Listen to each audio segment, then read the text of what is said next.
Since Lewa died, yes. Oh. Oh.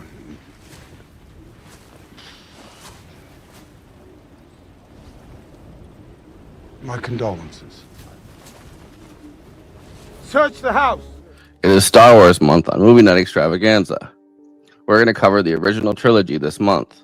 Some say the only real trilogy. A New Hope on August 12th, Empire Strikes Back on August 19th, and Return of the Jedi on the 26th. George Lucas's iconic trilogy has its roots in the Vietnam War. Looking at Empire, the fight against imperial despotism, as well as samurai films, especially Kurosawa, westerns, and the work of Joseph Campbell, such as Hero with a Thousand Faces.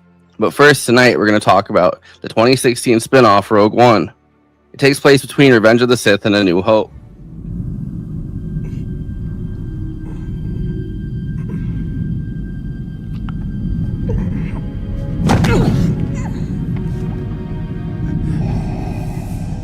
Be careful not to choke on your aspirations, Director.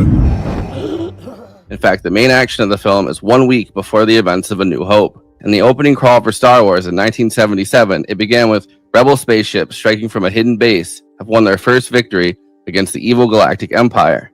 During the battle, Rebel spies managed to steal secret plans to the Empire's ultimate weapon, the Death Star, an armored space station with enough power to destroy an entire planet.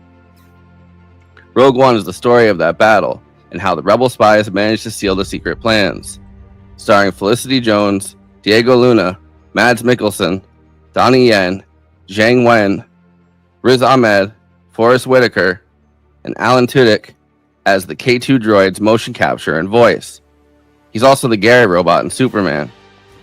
Originally pitched by John Knoll, who was a special effects supervisor on the prequel trilogy, Disney hired Gareth Edwards, who had just finished Godzilla, to direct, and Gary Whitta, a couple years off of the Book of Eli, which we actually talked about with him on a previous episode, to write the screenplay. Gary ended up doing his draft and coming up with the story, working alongside Gareth Edwards, and then leaving for other projects. The screenplay had rewrites done by Chris Weitz, who most famously worked on American Pie and About a Boy with his brother Paul, and then wrote and directed The Golden Compass. And then Tony Gilroy, the writer of the Bourne trilogy, joined to write extra scenes and do some reshoots. Rogue One was filmed by Greg Fraser, who had filmed Zero Dark 30 with Catherine Bigelow. He's since done movies like The Batman, both Dunes, and Vice with Adam McKay. Rogue One's filming style has been compared to Zero Dark 30 quite a bit. It's meant to be a gritty war movie rather than a sci-fi film.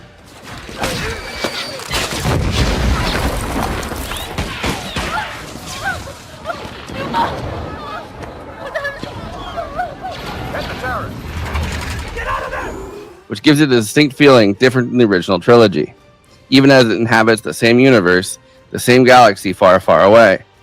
It's also been compared to a heist film, as the central part of the film is acquiring the Death Star plans. We've heard word of rumors circulating through the city. Apparently, you've lost a rather talkative cargo pilot. If the Senate gets wind of our project, countless systems will flock to the rebellion. Controversial part of the film is that they used CGI to bring back Peter Cushing and a young Carrie Fisher. Carrie Fisher was still alive at that point and actually was shocked to learn it was CGI and not just footage they had from shooting the original trilogy. but bringing back Peter Cushing set off ethical debates about the use of CGI and bringing back the dead, which actually seem quite quaint compared to the AI wars we're experiencing right now. At least you actually have to make the CGI replica of the person's face and then superimpose it on a real person's motion captured body, right? The character of Cassius Andor, played by Diego Luna, would end up being the star of Tony Gilroy's prequel show, Andor. So a TV show prequel to the movie, which is a prequel to The New Hope. Felicity Jones plays Jyn Erso, the daughter of the research scientist Galen Erso, played by Mads Mikkelsen. 15 years before the events of the movie, there's a 19-year gap between when Revenge of the Sith ends and A New Hope begins. I won't do it, Critic. We were on the verge of greatness. We were this close to providing peace and security for the galaxy. You're confusing peace with terror. Well, you have to start somewhere. Galen Erso is kidnapped from Lamu by Orson Krennic, played by Ben Mendelsohn. His wife Lyra is killed, but Jyn manages to escape with the rebel extremist Saw Gerrera. The Rebel Alliance, attempting to stop the Emperor and Vader from taking over the galaxy, has fractured and broken, with Saw Gerrera as the most extreme leader of a faction, willing to use torture, murder, and anything else, whereas the Rebel Alliance is far squishier and more squeamish. Saw Gerrera is like a space communist, and the Rebels are space social democrats and liberals. After 15 years, Jyn is rescued from a labor camp by the Rebel Alliance, knowing she could probably draw out her father. The Rebel captain Cassius Andor is under secret orders to kill Galen Erso. Rogue One fills a bunch of plot holes from A New Hope, like why is there a button that just be shot and the Death Star self-destructs? We call it the Death Star. There is no better name, and the day is coming soon when it will be unleashed. I've placed a weakness deep within the system, a flaw so small and powerful they will never find it. How did the Rebel Alliance get the Death Star plans in the original? Who got Princess Leia to send her message to Ben Kenobi? Characters from the original trilogy return: Princess Leia, Darth Vader, Peter Cushing's Grand Moff Tarkin, C-3PO, and R2-D2. A major theme in the film is the absence of hope, which makes sense. A New Hope is the rekindling of hope that comes from Leia's message reaching Obi-Wan Kenobi. This is the time before such hope. There's some great speeches about how revolutions live on hope. Definitely hits hard now, as it did in 2016. Rogue One was one of the most expensive films ever made, sitting at number 41 on the top 100 most expensive films. Crazy, the most expensive film ever made is still The Force Awakens, which came out a year before Rogue One. Cost Lucasfilm and Disney $447 million and brought back $936 million at the box office. Rogue One cost $280 million and brought back $1 billion at the box office. It got 2 Academy Award nominations, Best Sound Mixing and Best Visual Effects. You're asking us to invade an Imperial installation based on nothing but hope. Rebellions are built on hope. There is no hope. Before I introduce the panel, please like this video and subscribe to the Movie Night Extravaganza YouTube channel. Then hit that bell to get notified whenever we're streaming. Super chats are now open. If you have any pressing questions, send us a super chat, which helps me maintain the expenses for the show, which I am obligated by the rules of the Geneva Convention to stop everything and ask the panel. Another way to help us out is to become a patron and give us money every month. In exchange, you get access to all of our after parties, bonus content, and we'll tell you even more movies we watched recently. Patreon.com/Movie Night Extra. We have a Movie Night Extravaganza Discord. There's an invite link in the episode description, and we have a Letterbox HQ account. So those are 2 more places to follow along with us. Okay, let me introduce the illustrious panel. We are live right now on This Space. If you aren't following them, join This Space TV on YouTube. Link below. Conan Neutron is the co-host and senior producer for Movie Night Extravaganza, host of Protonic Reversal, an independent Film Critics of America film critic, and the frontman for the band Conan Neutron and the Secret Friends. Check out his music at neutronfriends.bandcamp.com. Christina Oakes is a co-host of Movie Night Extravaganza, a streamer on Twitch, twitch.tv/cosmopolitics, a host at This Space, hosting Christina's Corner, and is across social media at Cosmopolitics and on Letterbox at Christina. J.Myles is the host of This Is Revolution, a guitarist and singer in Bitter Lake, and a writer for Sublation and Damage magazine. I, of course, am your Imperial host, Forrest Miller. Y'all got any more of them kyber crystals? Yeah, man. Y'all got any more? Y'all got any more of them kyber crystals, man? That was a really good intro. I was worried because I don't know if you know that there's a new thing on YouTube that if you show anyone holding a gun, they'll pull the video down. That's cool. Oh damn. Yeah, that's great. Yeah. That's why we had to change Does that go for? Does this go for blasters too? Yep. Oh damn. Yep. What was that? No, Jason, don't play. Jason, welcome back. Yeah, I think Christina is gonna ask something. I was to. I think was it head of state? Maybe was that it? Sean, my Barack the Vote shirt. A while ago. It definitely was a while ago. It was a long time since it's been on. No, it was Bulworth. Oh, I like that movie. Wasn't it Bulworth? It was one of the election. Yeah, you know what? Yeah, you're right. I think. Wait, I was here in Mexico. Do we still have it? Hold on a second. I'll look for it. I was in Mexico. We got some gifts still hanging out from that. Believe it or not. But I want to say that was a really good introduction for us. I like. Yeah, I kind of stole your. I feel like I stole your introduction style. My introduction. Like I want to say this about Forrest. If you take the time to do that, which I'm sure you have some templates saved that make it slightly easier, but still.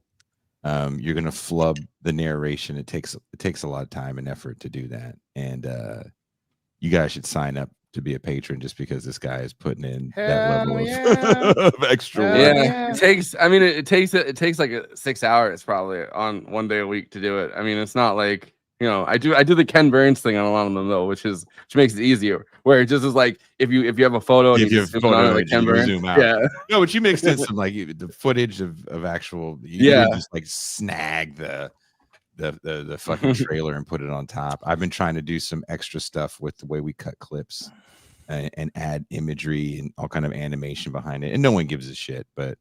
I give a shit about people. The people that aren't commenting aren't always the ones that chime in. Also, there's plenty of production stuff people never see too. Like people think we just show up and talk, and like sometimes it does feel like that. I get it because we try to make this like irreverent and fast moving, but like informative. But it is work. Creative work is work, and it's weird that's not treated as such. However, we don't take this doing Star Wars. We do not take this lightly because this is like no. It's like the third rail of movie podcasts, right? and if you think about it, you're gonna piss somebody off no matter what you say. Maybe outside of Star Trek, this is like the first like relevant into like nerd culture and fandom. If you really think about which it, we've stayed well away from.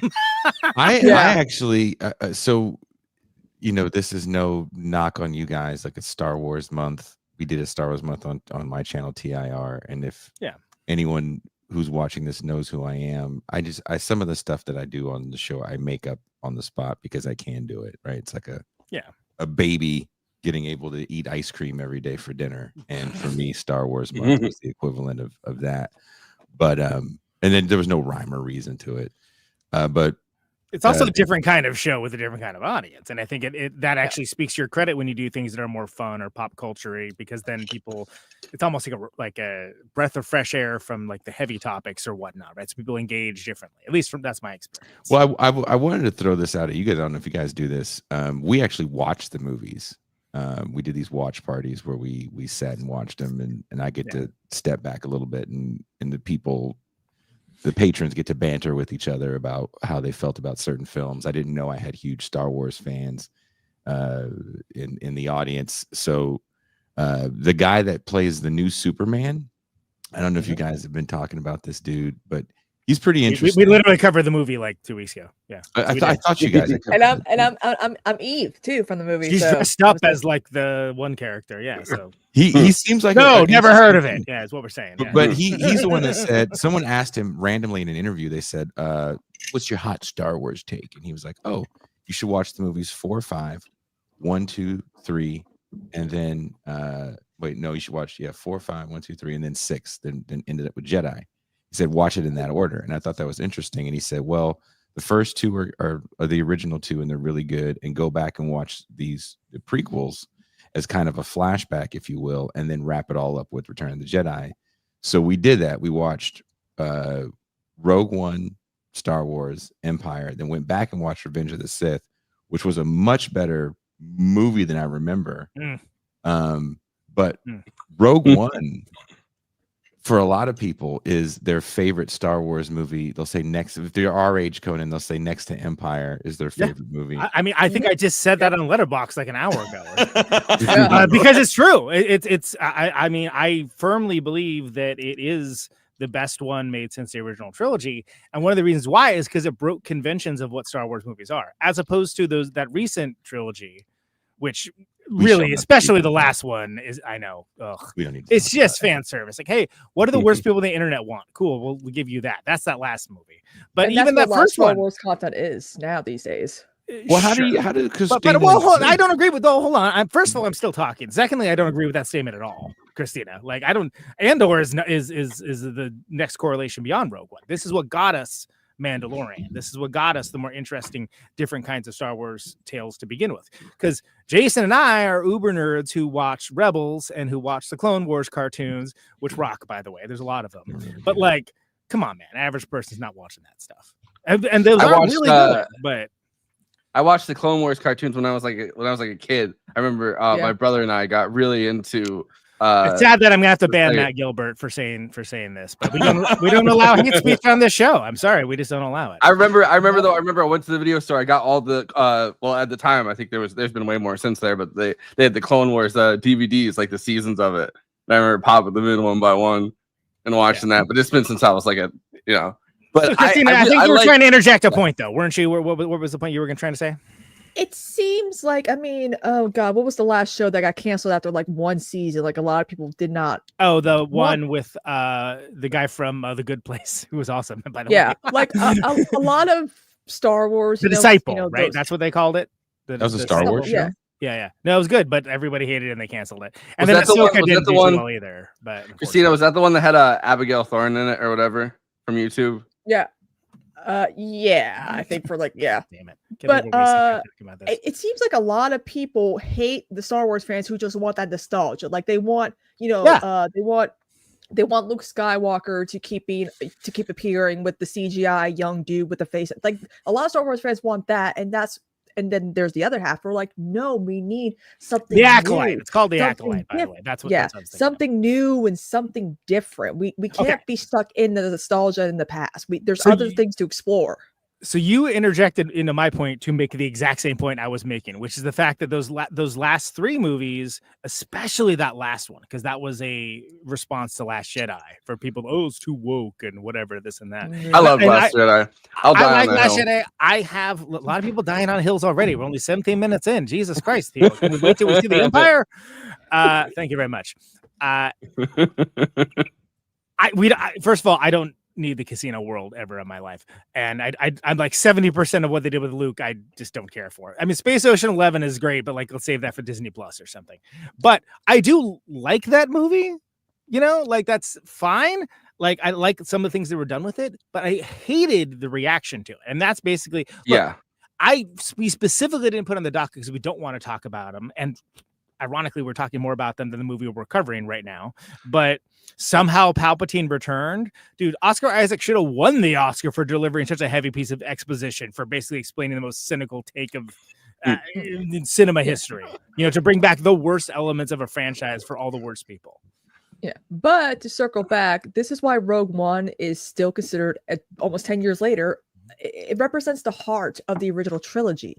And that's why I think a lot of people really love it and still do, and they will always say it's probably one of the even top 5 Star Wars movies if you think about it. Like best. Yeah, well, they make fun of it.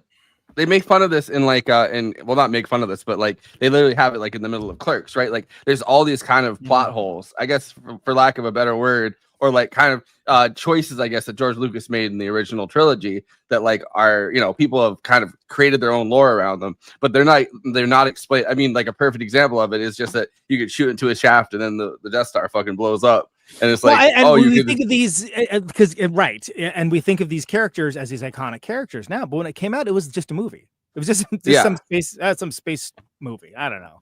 You talking about the original Star Wars? The original Star Wars, New Hope, which we're covering next week. So coming back to, we don't know any of these characters, and or season 1 and season 2 was nowhere near to being a thing. It was like who are these people? Like, what's their deal?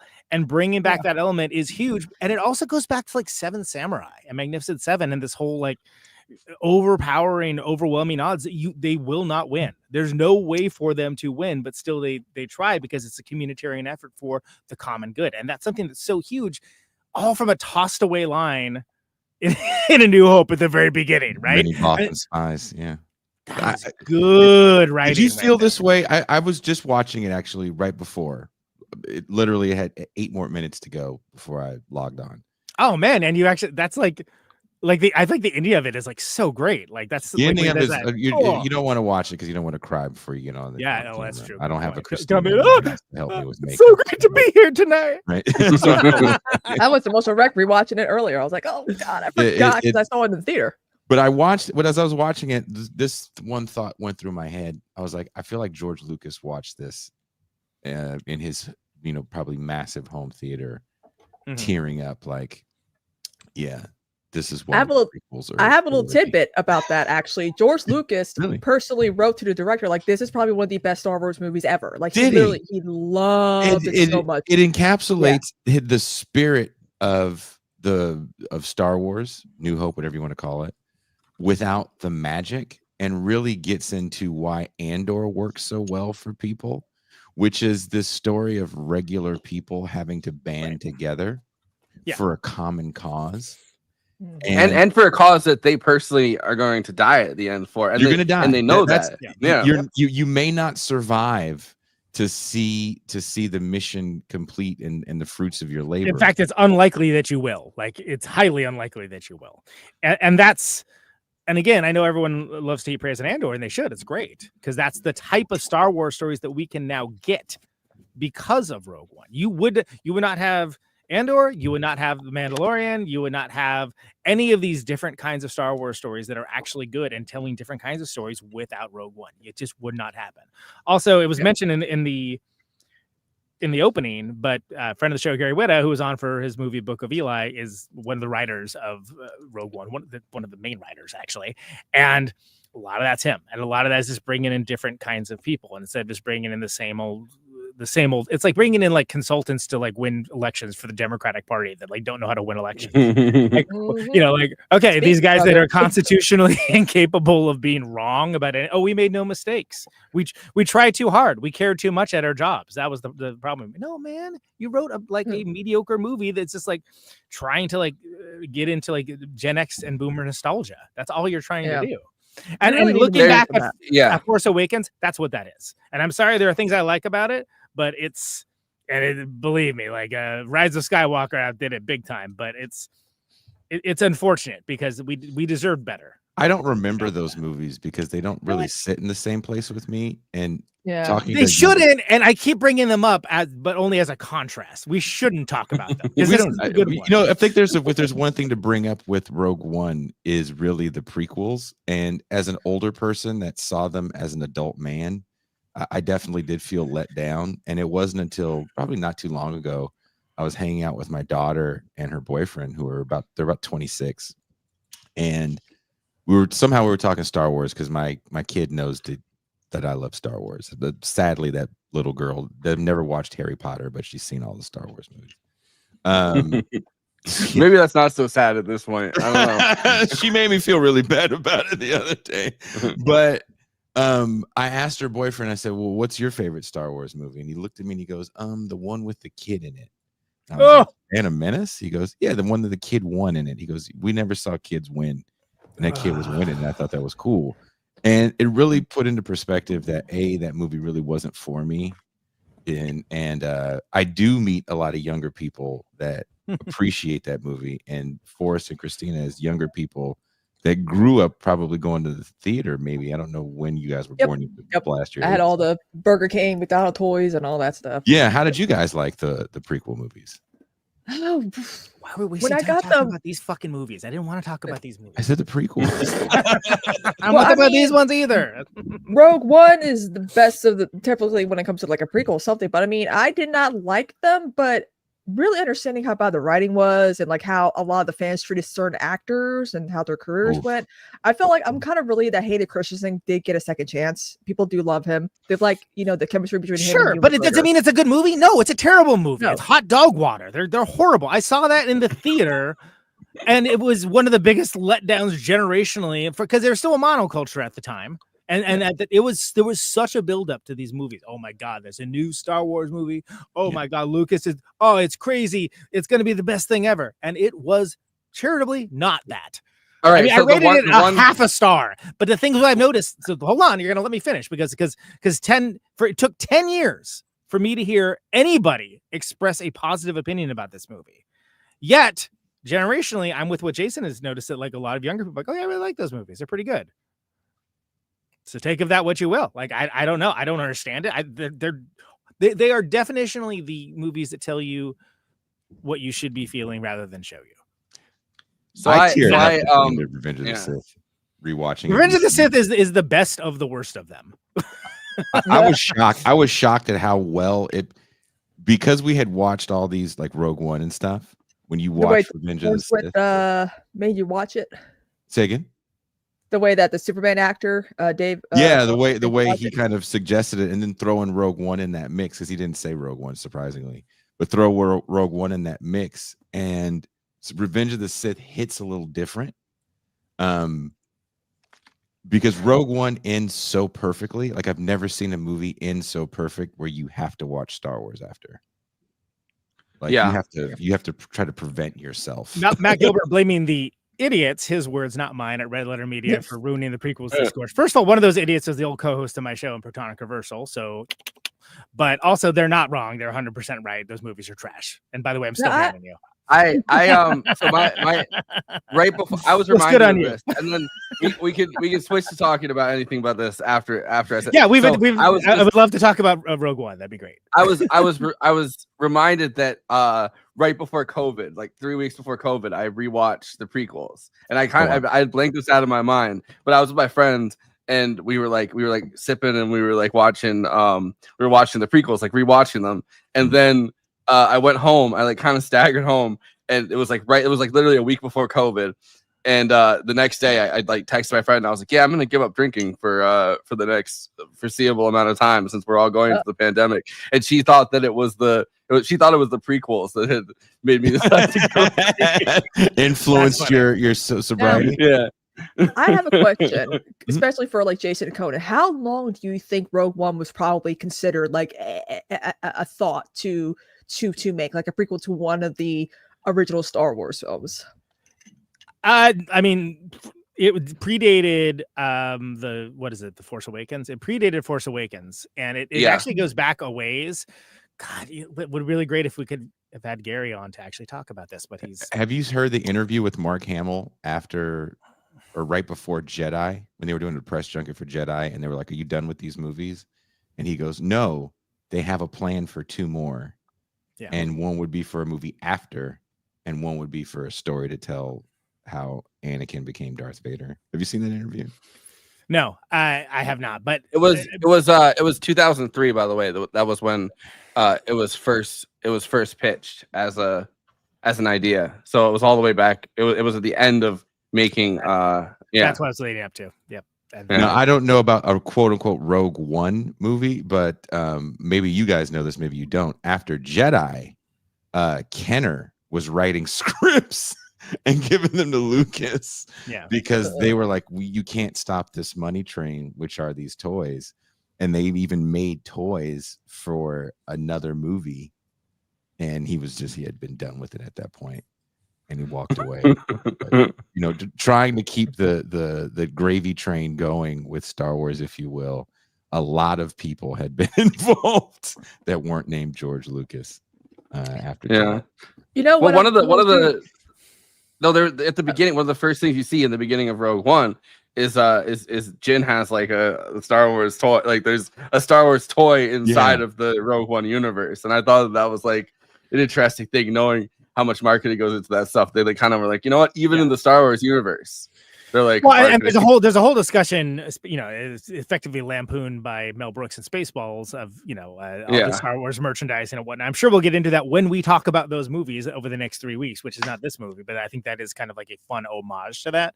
It's also important to note that while 2003 was like the original idea was proposed, it took till 2014 and 2015 where they were like, we're going to make a Star Wars war movie, like a classic war movie. That's basically how this came down to, and everything else sort of reverse engineered from that.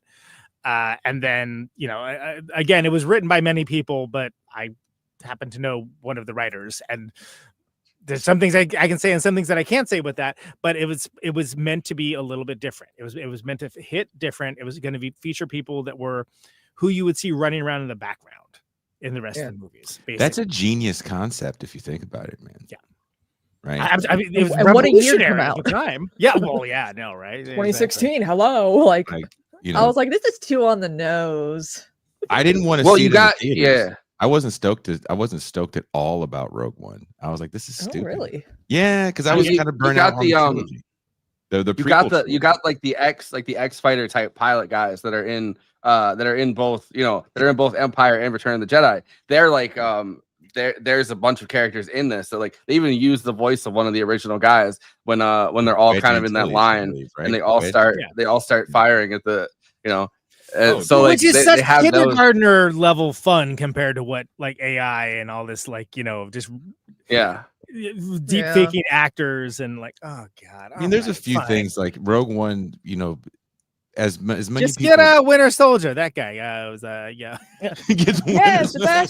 Sebastian Stan. He looks just like Mark Hamill. Anyway, get him. Like, how did you feel though, Conan, when you watched the movie?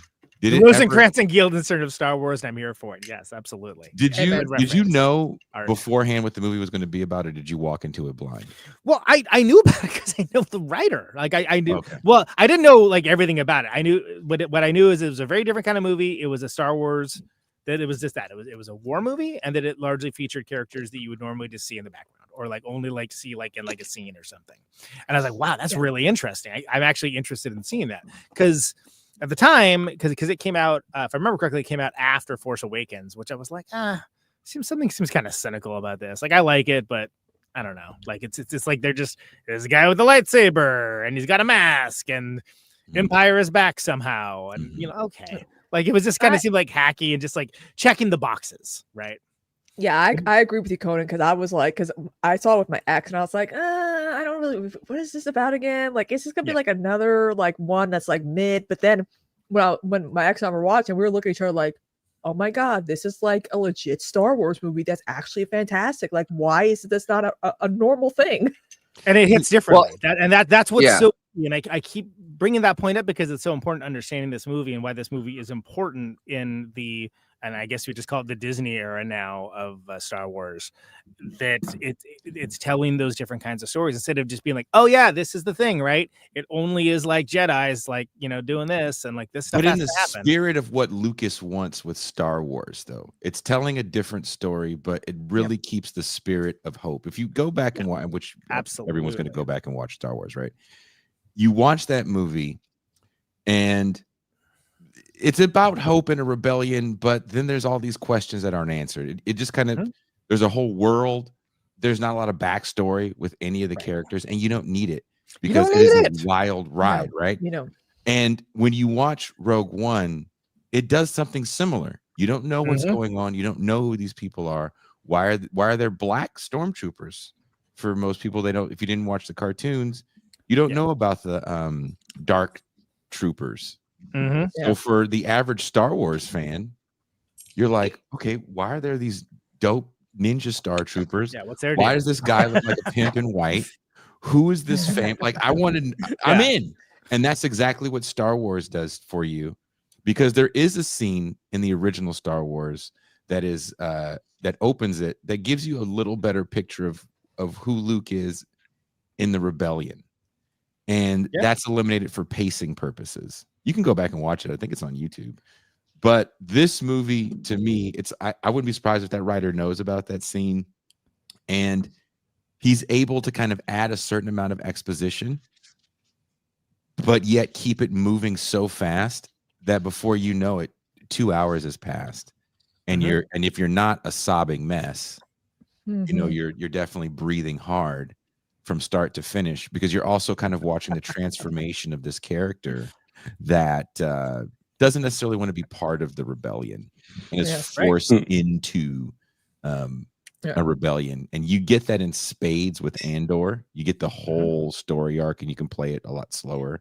But because it's a long form storytelling piece. Yeah, of course. But to do this in a movie so well that you really feel that transformation when she's having that meeting with the leaders about hope and kind of the importance of it, because I think we also live in this political realm where hope is a bit of a bad word because there's an over commodification of opinions in a way that there might not have been before.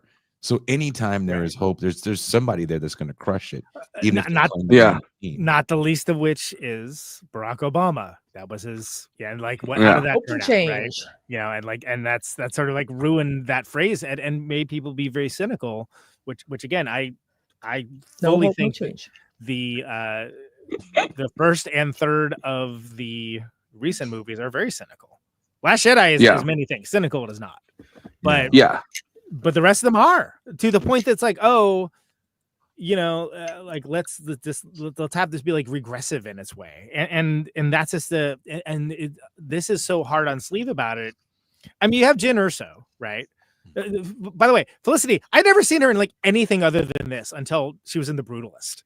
Like I was like, I was like, I think she also played Ruth Bader Ginsburg in some movie. I mean, I know she has a career. I'm just saying, I personally never saw it. I in The Brutalist, I was like, where do I know her from? And then I didn't realize it until watching it. Oh yeah, like Rogue One. But she's so good at like disappearing into these roles. Yeah, she's good at and she changes her voice and everything. But I was gonna say, the original Star Wars, right? Like A New Hope throws you right into the middle of like not Luke's story. Like I mean, he's just kind of doing his thing, but like the rebellion as a concept, right? Like it just kind of throws you into the middle of it. And like going back and reading, I mean, I put it into the intro, but like going back and reading like the, you know, a big battle that's just taken place. And this is like the next thing after it. Like literally just the title crawl kind of throws you into the middle of this rebellion that's happening. And like, if you read it, I mean, kids today, maybe they don't read it, but maybe they're just like, whatever. They won't even read the title crawl. They're too busy scrolling. Only scrolling I want to see is on my phone.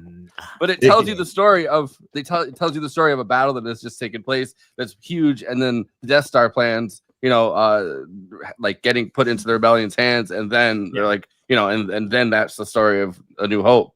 So it's like it's kind of brilliant to take that title crawl and like turn that and be like, all right, so what happened here? Like let's try to turn that into a 2-hour script. And also taking which over the years, because as was pointed out earlier, like in the least of which in movies like Clerks, that these things were poured over like religious texts by like nerds. The sacred texts. We had 20 to 30 years to sit there and analyze them. And be like, well, why would they design this thing and have this like real easy thing to just you shoot this and the whole thing blows up? That doesn't make any sense. Yeah, and it makes the same thing twice. And so, but to have that be like, no, this is how they find out about that, and it's put there purposefully by this character that's like a sort of not fully willing collaborator that is like this, you know, gray character that very interesting. And that gets down to like one of the other ideas that Gary had for a show for in the Star Wars universe was basically like post World War II rebel agents hunting around like Empire collaborators like Nazis.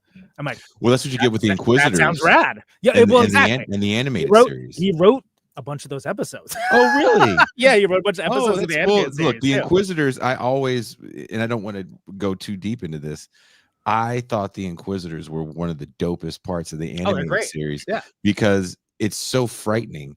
And I think what you lose with Star Wars and then even the subsequent films is why is the Empire the big bad? And as Rogue One opens, you understand that this is kind of a difference of opinion, right? Yeah. Krennic is like, well, no, this is peace and justice. Look how peaceful the galaxy is now, because we can kill dissidents within literally a super chat. DEI was why the Death Star sucks. So, and on that, I want to be mindful of time. And it's I knew these were going to be hard episodes because there's so much to talk about. And there's so much for the spinoff media. Like we could have like, you know, a year of shows talking about this.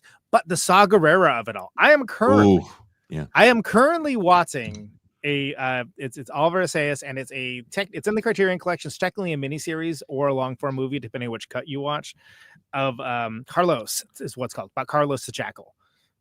which for those that are not familiar, and I assume this is probably going to be more of Jason's crowd than ours. This is a guy that in the 70s, especially, he conducted a series of assassinations and terrorist bombings from like 73 to 85. Most notably, he did a raid on OPEC in 1975 where 3 people were killed, and he was aligned with the Palestinian PLO. It was pre-PLO, as a Popular Front for the Liberation of Palestine, but it was in 1970. And anyway, interesting character who just had these absolutely brutal methods that there are terrorism. It is flat out terrorism, but it's like he's a bastard for peace in a way. Although, within the confines of the actual person and the story isn't necessarily that's what he's interested in, but that's the idea behind it. And to see that kind of character, and to be fair, if I remember right, Jason, I think he appears in Clone Wars first, the character, right? Or is it afterwards? They're like in Chris's Clone Wars or Rebels, but I thought he was in Clone Wars because he is. Forrest Whitaker show up and do the voice, and they had the character, and it's like another. You get like kind of some backstory, but I can't remember which happened first. But wow, because you think of rebels, you think of rebellions, you think of like insurrections versus the big bad, right? And it's always like, well, yeah, these are just like shoot 'em up good guys. Yeah, they're doing good stuff. It's like, no, well, where's your, your bastard for peace? Well, that's discipline is something most people don't understand when you look at real movements. And because we don't really have a real organized left, a lot of people don't understand discipline. Like, I don't know if people know this, during the March on Washington, there was only certain signs you could have. If you had signs that strayed from the message, there were people that walked around and fucking took them from you. Yeah. They had to be on message, because that was not a protest. It was a demonstration. The protest was Selma. They didn't ask for permits. Right. It's a different thing entirely. Yeah. And like a real life person like Carlos the Jackal, because again, these were different times in the 70s. Literally, they would take a rocket launcher out onto the airplane tarmac and like shoot a rocket at a plane because they were supporting Zionist causes and things like along those lines. Which, by the way, like some of this stuff, it's like, wow, I guess it was just really easy to do a terrorism back then. They just didn't. Yeah. Well, there were 1970s were a crazy time for terrorism. Yeah, it's like we can't even do terrorism anymore. Anyway, they would hop onto a plane and they would hijack the plane. They'd land the plane somewhere and they would let a lot of the people get off a lot of the time, and then they would take the plane and that was one of their one of the big techniques, because it's like that's a huge piece of machinery. Like, but I'm specifically mentioning the Carlos the Jackal thing because he was, by the way, committed Marxist-Leninist, I might add, because there's a lot of corollaries with that and the Saw Gerrera character, which is just that, these hit and run. They're designed to show that you basically make it seem as more terrifying than it actually is for the amount of people that are involved, things along those lines.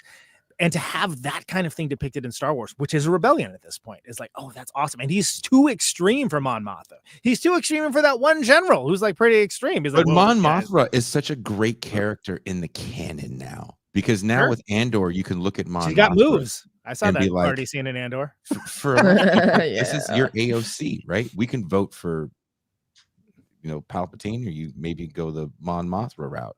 Yeah. And even she has to deal with the rogue factions of the movement, because they're still trying to use in Star Wars, right? That's how it starts. They're talking about the Senate, and they're trying to use parliamentary procedures that won't.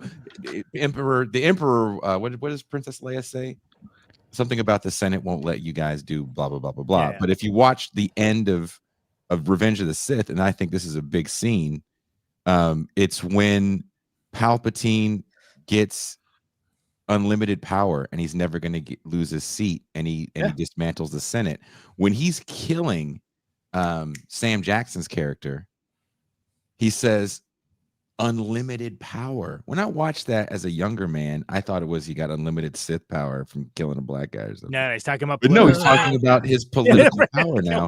He can't be unseated. And that's some powerful shit to think about in the grand scheme of things. And these movies, to me, again, sit pretty comfortably with where we are, even though the guy that wrote Rogue One had no idea that Donald Trump was going to be president.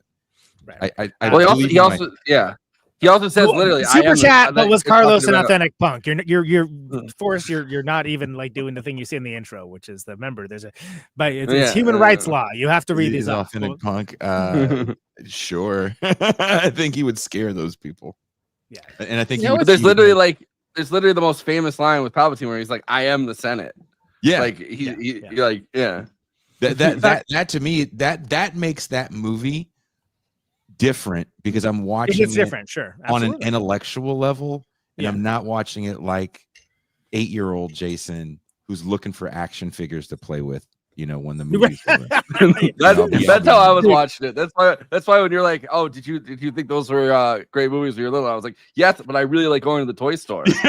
We'll talk about this in Empire, especially. Well, Rogue One had some, but in all the movies coming up, I wanted both a speeder bike and a tauntaun. So god pounding bad, man. I wanted to ride that. I still have my what's up?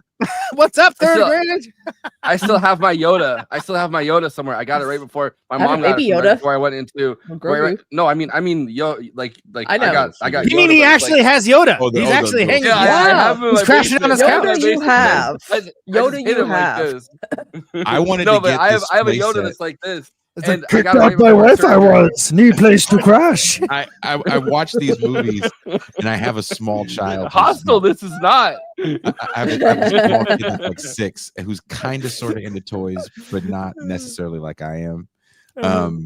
And there's these, you know, I like to go into stores with him, toy stores. Yeah. Airbnb. I like to look at toys, and I'm so blown away by the toys that little kids get now. And dude, it's not fair. It's not fair. Know. I go to any toy place. Like I remember my brother was really into shit. Mario and Luigi, and he was really like he wanted and we couldn't find them anywhere. We had to go to a Japanese store that had like the Japanese toys at the time. And but like now they just have them at Target and Walmart, and it's like if we were Target editions. Can I just tell you the holy grail for toys when Jason and I, because we're the basically the same age, when Jason and I were kids, was the Boba Fett with the detachable missiles. Oh, there's one with a detachable missile, which it turns out doesn't even exist, but it may as well have, because we all were like, apparently there's a handful, and I think there was a test model. And if anyone has it, I would assume Dan Larson has it, because he's got like 1,000 Boba Fett. But it's like the dumbest thing in the world, because check it out, right? You're sitting here playing with like your younger brother or whatever, and what's the first thing that kid's gonna do? He's gonna eat it. He's gonna swallow this goddamn missile. He's gonna choke on it. Next that was thing the you thing. know, That's why they stopped it. Exactly, of course. I've had this real quick, Christina. Saw Gerrera equals Che Guevara, right? If the name, if not the character. Yes, absolutely. It was an inspiration for the name. There you go. Just wanted to get that out. So I used to clean a house that made that was just covered in. Once a year we would clean this house. Legos everywhere. And they had all the Star Wars stuff. And I'm like, how the fuck am I gonna dust this shit? Like, my God, I'm gonna break all these Lego things. I mean, it's everywhere. Just put them into the garbage compactor. Somebody saying Hasbro Luke in black with green lightsaber was the best toy. I think the best toy was for me it was I never got a Millennium Falcon until I got married, and I was whining about it to my then wife. And for one Christmas, we actually had a little money. She bought me a Millennium Falcon. But the X-Wing fighter, I thought was the coolest thing in the world. And to see X-Wings in Rogue One look slightly different, like different enough, that took me back, which makes the movie even better, because not only is it an amazing story, the pacing is perfect, acting is on point, but it gives you a little nostalgia, just enough to shut you up. It opens with the Imperial cargo ship, but a different looking one, right? Because it's supposed to be 5 years in the past, and we don't even see that ship until Jedi. But to see I guess it would be the early model of it. Yeah, that Krennic comes down in. It's pretty. And there's all little things like that. Like you said, like the crazy looking, I forget what they call them, but the ones in the stormtroopers in the black, where it's like, oh yeah, those guys, the dark guys troopers, are badass. The dark troopers, right? Yeah. That wasn't that hard of a name. I feel bad different. for not remembering it. But the dark troopers move different, right? If you watch Star Wars movies, if you guys watch Star Wars movies, stormtroopers get shot. all the time. They run up and just get shot. The dark troopers move like fucking SEAL Team 6. Right? Yeah, they're not the ones that are like, just shooting, and they don't hit anything, far from it. And that's been lampooned many times over. But I think that it's also okay. So yeah, go Christina. We don't have Jason for much longer, so I'd like to get into a couple of meat. So you know what movie I watched on top of this when I was doing research for Rogue One? Oppenheimer. Interesting. Okay. Because look, Mads Mikkelsen, weapon of mass destruction. Yeah, you're right. Who do you think he relates to in this in Rogue One? Yeah. I was based off Oppenheimer. Oh no shit. So I was thinking watching Rogue One. Jason, you mentioned the Imperial fighter. They also had the AT-AT Walker thing from Hoth. They have that, but it's like in the tropical climate. Yeah, it's a tropical version. Yeah, absolutely. Yeah. Oh, dude, those walkers were terrifying when you see them in Empire, and I know you guys are going to talk about it. Yeah. But that's what I'm saying. They give you enough nostalgia that you don't opine for the Jedi. Right. And the Jedi for me is, it's who didn't want to be a Jedi? Even if you wanted to be a Sith, you wanted to move something with your hand. You wanted to choke out, but just, no, Mom, I'm not gonna fucking. Which you just get enough of that with Darth Vader. With Darth Vader, literally choking Ben Mendelsohn's for like 5 seconds. Yeah. Oh my god. Yeah.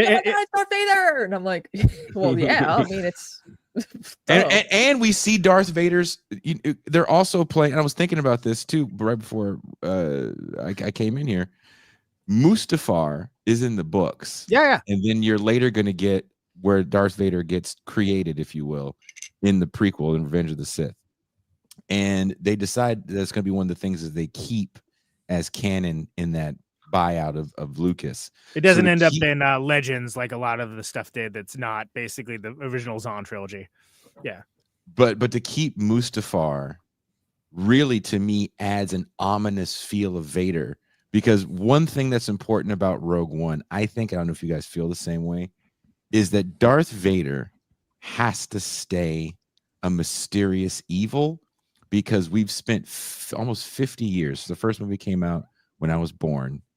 I'll be 48 this year. So 48 years of Darth Vader being a punchline and jokes and the voice to your navigation system and all and Family Guy bits. So we absolutely need to talk about the scene in here, but there's not going to be another opportunity to do it, and I'm not going to be able to mention. But it was, again, like 2 or 3 topics ago, we got to talk about Donnie Yen.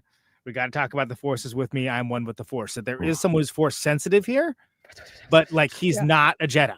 Yeah, and it's that's so important because it's like, no, you're dealing with.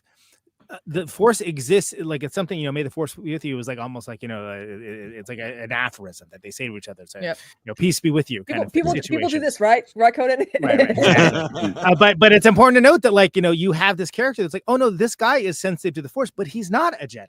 And he doesn't have like Jedi powers. In fact, he's blind. And also, it's goddamn Donnie Yen, who's amazing. If you've ever seen an action movie, you know how amazing Donnie Yen is. They all laugh at him in the same way that Harrison Ford laughs at kind of Luke and Obi-Wan when he first meets them, being like every single every single person that meets Donnie Yen in this movie, right? Like they're like. Sure, you've got you're Force sensitive, and I'm allergic to gluten, like right, exactly. And what's the first line Harrison Ford has about that? I've seen a lot of crazy things in this galaxy, son, but I ain't never seen no magical Force, right? Because no one's seen it, and here you have a man that's a true believer, and part of movements and this is, I think, a really important part that we should remember. I may not have a faith in a higher power, but I don't begrudge anyone that has a faith in a higher power, because as someone that's worked a real job with homeless people, the only people that generally come, not the only, but the people that you can count on every time to come out to help, that are there on the front lines, especially for like decarceral battles, are priests and religious people. Right. There's something to be said about people of faith. Again, I don't begrudge them, and they're part of the fight as well. And I think that was an important thing to put into the movie. Something else is important. Is it was it Shirut, right? That's the Donnie Yen character's name. Which Donnie Yen, by the way, he's in one of the John Wicks, Blade 2, Hero. I mean, Donnie Yen is a legend. He's like a legend of martial arts. Vampire killers. He is he is no joke. But you also in this movie, like again, this is the first time, and a lot of people got upset about these things, right? It's not just a bunch of white people, right? And that is huge for representation. You know, I worked with a guy in my day job at the time that his favorite character was the Donnie Yen character because it's like he was an Asian kid. He saw himself in this badass monk character that could totally kick ass, but just seemed cool as hell. And that's huge. Yeah. And again, that's what all the people that were kowtowed to for that horrific movie that we shall not speak of that was in that recent trilogy. But I know, Jason, we got to let you go fairly soon, and I hate that because there's so much to talk about this. You brought up an important point that I'm attempting to get back to now, which is the fact that Darth Vader is one of the most iconic villains in all of moviedom, in my opinion. In modern, if not the iconic. And the prequels ruined that, in my opinion. And you did a lot of it with that one scene. I mean, if it was my choice, these prequels would start with Darth Vader just smoking fools, right? But in Rogue One, as a tag to the main story, you see, in my opinion, one of the greatest action sequences in any Star Wars, which is so shot masterfully, where you just see, all the rebel guys are in the hallway, and then you just see the lightsaber light up, and they're like, oh. Darth Vader has to be the ultimate evil. And I know we're going to talk about this with Star Wars, and I'll set you guys up for this. And I think we've actually talked this conversation before. For some reason, I feel this way. But to see him be scary again, man, and to be in the movie, but he's not the man pulling the strings. That's Tarkin. Sure, it's important to know that because. But if you're in that hallway and you see, and you're just like, oh my god, because you know what you know if you're in that hallway, you know what you know, Conan. This is the guy that killed the younglings. Yeah, this is the dude that killed everybody.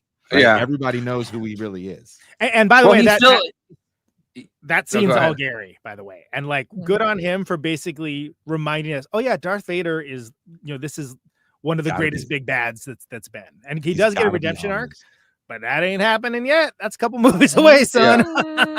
Well, he's still having this power struggle though between his the people that are supposed to be under him in the Empire. And at the beginning of Star Wars, and that's the famous Force choke. Him and Tarkin are always at odds too. Yeah, I mean, and that's a thing, and that's important. But perspective of you're a grunt. You are just trying to get this message away to your leader, so for the greater good. It all comes back to the greater good in this movie, and I think that's so key. That if you want to think about bravery, these guys are like we're cooked. It's over. Just get the ship out of here. Let's go. And the second you see that lightsaber go, you just know that, they're like, oh, it's over. I got to bounce. Crazy. Thank you guys for having me. Forrest, you're doing a great job. Conan, Christina, thank you guys so much. I think I'll see you next week. Yeah. Well, we'll see you for Hope Returns with A New Hope next week. Yeah. Barack Obama returns to the Star Wars universe. Yeah. Did I wear my Barack the Vote shirt for that occasion or not? All right, take care, Jason. Dude, it is. Again, I love this movie. The Death Star. But that's nice. You are in the Death Star. I like that. That's lovely. I absolutely adore just how hard that scene goes, and it's not even that long. It's not even that long of a scene, but it's so effective, and it single-handedly makes up for all of the. Again, you almost we're addicted to having too much backstory for the villains. I think these days, you know what I mean. And I think that's a problem I had with even the least bad of those prequels. In my opinion, it's too much, man. It's too much. Yeah. Again, that third prequel should just start off with Darth Vader smoking people, just killing people. They give Darth Vader the same backstory as a school shooter too. They're right, exactly. Yeah. He was a lonely kid. He's on Tatooine. He doesn't really know what he's doing. Yeah. I mean, we're purposely not talking about the prequels, even though we are, but we're not talking about them as subjects for the show because I just don't feel like it could be a fair discussion, and also I just really don't like them. Any of them, and I'd rather talk about things I do like, and I think that the people versus the powerful is a big message in this, and I think it's one of the reasons why it works so well. and why you see these people that like it's a disparate. Again, I'm going to go back to Seventh Samurai. Right, it's a bunch of people that like are disparate backgrounds. There's some people like fit better than others. I forgot Riz Ahmed was in this. I like that guy, and I was like, oh yeah, he's like the guy who was like the Imperial pilot that gets him the message. I totally forgot he was in this film, and I've seen it like a few times. Like, oh yeah, he was like, in. Really I feel like he was in every film in like 2015 and 2016. He fell off since then. But I feel like there's he was omnipresent. Green Knight, he was like the Sound of Metal. Yeah, he was the Pedro Pascal of that moment. Yeah. Okay. I want to get this discussion out of the way because I know it's since James Earl Jones died, his estate has allowed Lucas and Disney to use his voice for Darth Vader because who else can do it? I understand that. But there was the ethical dispute about the CGI of deceased actors. What? Well, he only died last year. Huh? Yeah. He only died last year. Yeah. Right, but he does Vader's voice in this, and it sounds like an older man doing it. Like, for sure. But then Vader's also a lot stiffer in this for some reason. Like he's kind of like which I guess you can actually like you can think that by the time that they're doing the original trilogy, right? Like he probably has a better mobility in his suit, and like they've updated it a little bit. Right, exactly. And that's a good in-universe explanation for that. There's no in-universe explanation for the dad joke he makes about choking the guy, but whatever, that's fine. With the the advancement of AI, even though a lot of it still sucks, do you think the discussion from 2016 did not really matter? I mean, it feels quaint.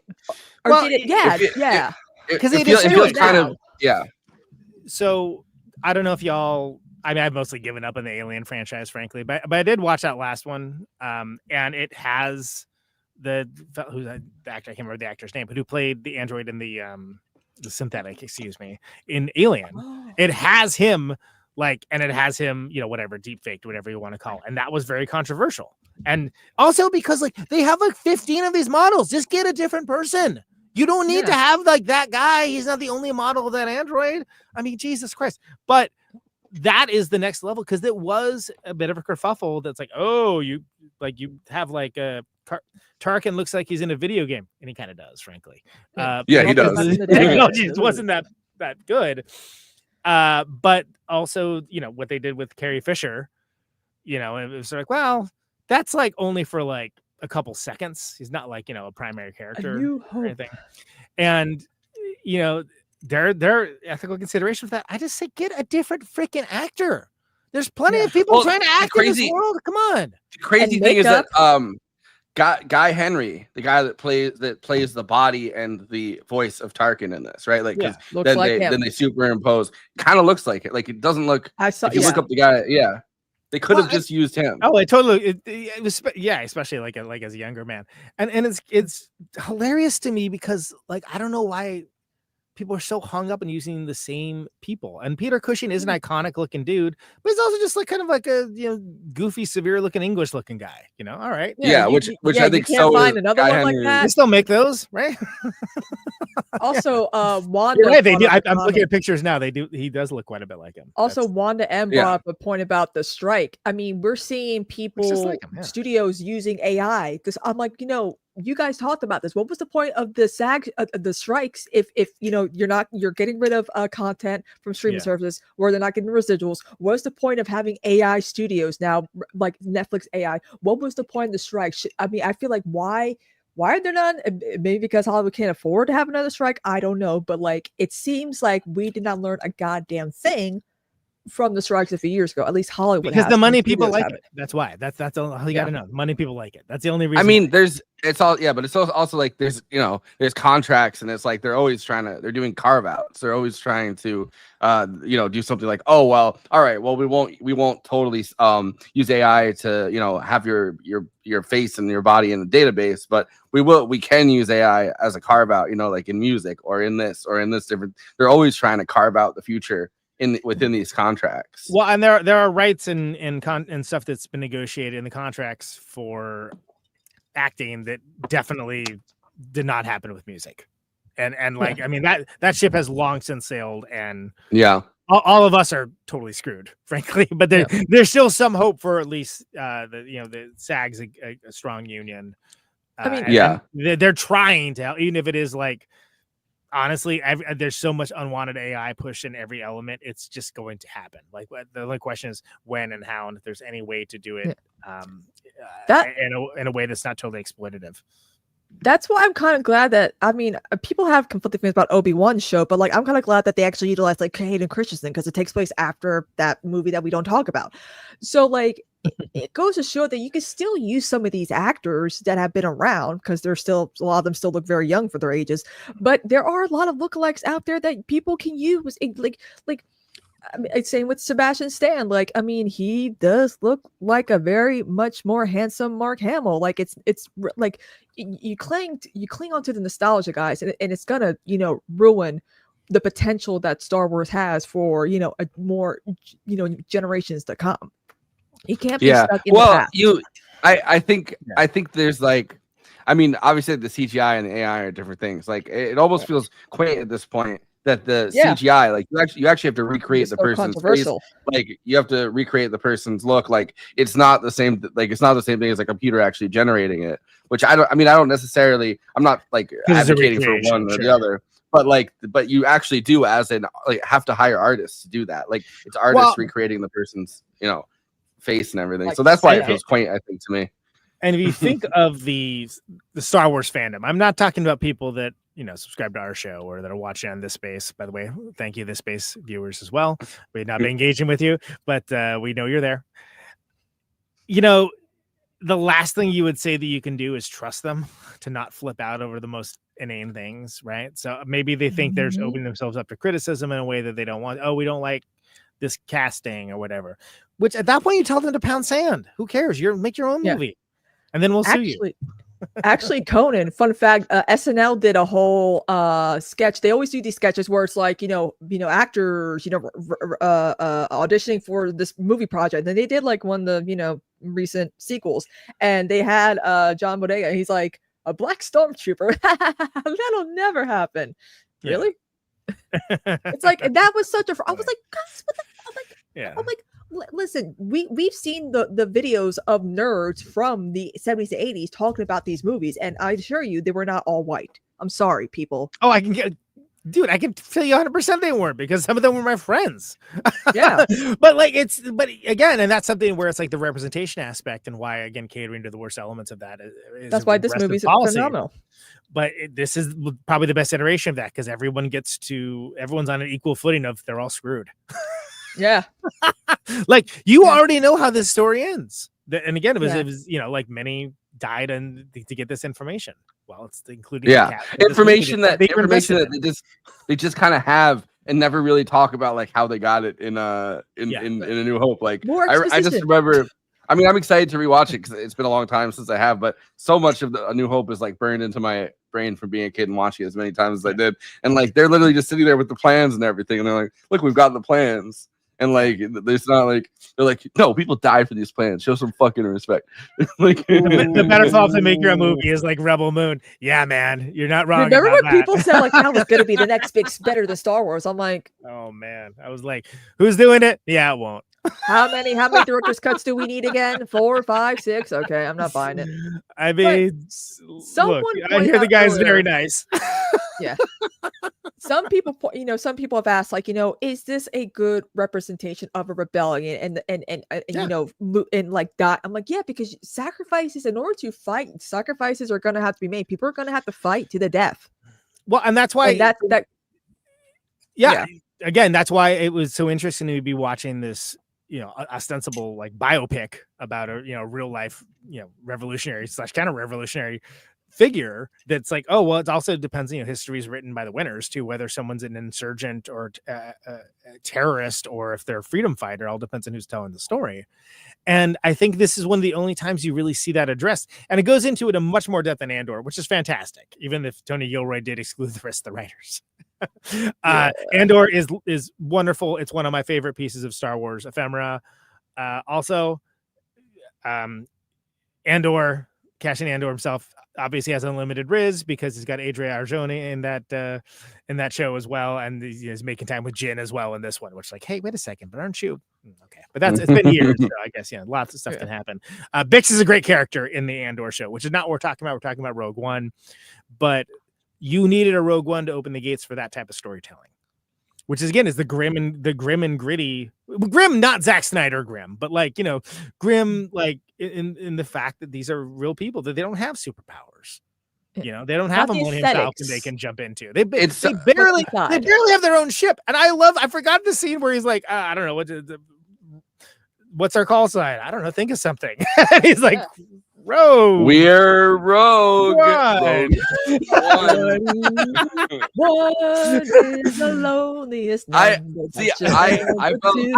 that scene. I forgot about it too because I was like, oh yeah, that's where one. I felt kind of judgmental there. I'm like, really, that's the best you could come up with. And then in my head, I was like, you can't come up with better. Like, one's pretty good. Yeah, like, four is bad. I feel like I always have two voices going back and forth in my head. One of them is judgmental. The other one's like, you're not gonna come up with better than Riz Ahmed's Rogue One. Yeah, exactly. Well, anyone's ever tried to name a band knows how difficult that is, and like the fewer opinions you have in the room, the better. Frankly, like because most people will just shoot things down and not actually offer anything. Movie Night Extravaganza, I guess. That's at least it's something. Hold on. And then there's a thing I'm actually going for real quick, which is to say that I think it's also realistic that Jin, who's like just some girl. Who are you? Oh, just some girl. Granted, she's the daughter of the guy who like built the Death Star, but like Oppenheimer's daughter, sure. But like when she addresses the crowd who are like all like listening, they don't all go along with her. In fact, they're like, no, we can't do that. Sorry, peace. And then like a bunch of people are like, actually, we're kind of down to go with you to go do this, which I think is way more realistic than it being like, yeah. And then there's a big kind of, everybody's on board immediately. Thank you. And because it wouldn't be. That wouldn't happen because like, who the hell? This chick just walked in the door. Like, why are you listening to her? Like, what's she got to do with anything? We've been in this for like years, and this like, come on, we're not going to take this kind of risk. So I think that's realistic as well, and I think that's something that maybe I didn't notice the first time because you're not as familiar with the characters. You're just kind of like along for the ride. And I think that's good. And there's great elements of Krennic, again, who's basically more or less a Secretary of Labor under Trump, is he's going to shoot all the scientists to find the leak, right? And he ends up just doing it anyway, even after Mads Mikkelsen is like, it's me actually, and it's like, cool, I'm going to shoot. Yeah, oh, come on, don't shoot my guys. Yeah, think about it. Nuclear reactor on the moon. You think that they would need? You think that they'd still need those scientists, but. It's not like the I already got it. Hey Conan, I just realized you don't have an extra little name below. What would you be? Because I was rushing through to like get on air is why. Yeah, I don't know. I should probably be the Force is with me and I'm one with the Force. That's probably too long. Yeah. It was funny when I saw Rogue One. A lot of people started saying that in the audience, and I'm like, whoa, this is a moment to be shared and remembered. That was pretty cool. Let's see if I can get it. But I think that again, this is the first time we get reality-based Star Wars, for lack of a better term. You know what I mean? Like, and it's not that. Thankfully, it's not reality-based Star Wars, but you know what I mean for that. And I keep bringing that up because now we're used to seeing it, and like we're so much so that we're backlashing at it. I didn't watch that. Okay, I don't care. Here's your freaking award for not watching a TV show. All right.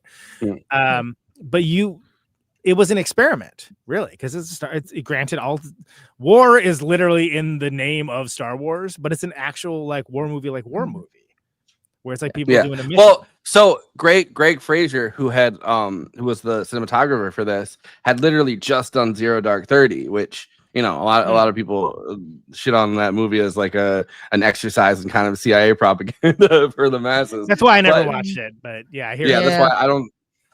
But he takes that same style from what I've seen of the ubiquitous clips of Zero Dark 30, and he takes that style and he actually like uses it here for uses it for good. From the comments, Daniel Craig's Bond version of Star Wars.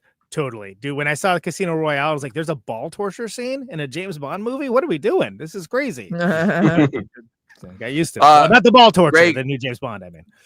Greg Fraser, by the way, since has done the torture. Batman. Thank you. Has done the Batman and both Dunes. He was the cinematographer for both Dunes. Yeah. Oh, cool. All right. Right on. Yeah. It's interesting to me. Like I remember when. First of all, I love Diego Luna. I always have. I saw him. First thing I saw him in was Tu Mama Tambien, like whatever, 24 years ago, whenever that came out. And I've always been a fan of that dude. I thought he was like a really good actor. You know, he's good in Milk, which we covered in this very show.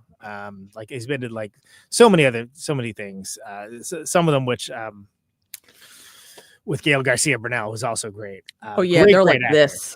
Yeah, they're super tight. They're you see those guys interact together. Like, where is this buddy movie? Like this, like get the buddy cop movie or something. Like, and they have been casting stuff together. Don't get me wrong, but I'm saying there needs to be like that. Needs to be like, no, this is like a vehicle to have these guys who have like just unlimited charisma on their own interacting with each other. I never was like, oh, there's gonna be more Andor. I'm like, how is there gonna be more Andor? He's gone. I was like, oh no, it's gonna tell you about like how he got to that point. I was like, that's a good idea. Because that seems like that guy has a lot of stories to tell. He's seen some stuff, right? So it's like, oh, that's a fantastic idea. I was like, and then the second thing I thought, I wonder if everyone's gonna watch that though. So this is the clip of Diego Luna talking about how he got cast, and I like this. I found it last night. If you're really doing this, congratulations on the movie. Thanks. Talk to me about auditioning for the film, because I've always wanted to know what is the process like for jumping on board a film of this size and magnitude. Did they know they wanted you? Did you know you wanted them? Tell me about the courting process. It was very simple and it came as a surprise. I didn't expect this. Gareth calls me and says, let's meet. Okay. I sit down with him and he starts talking about the film and tells me the whole story and tells me, I would love you to play Cassian. And I go like, what? Yeah, wow. But then he says, like, this doesn't mean you will play Cassian. I'm just the director. What I'm telling you is that if you want, you can go into the journey of convincing everyone else that you're the right Cassian. That's a little bit like, say, it's like saying to someone, I want to take you out to dinner, and then you get to dinner, you've had this amazing meal, and then they say, oh, by the way, you're paying.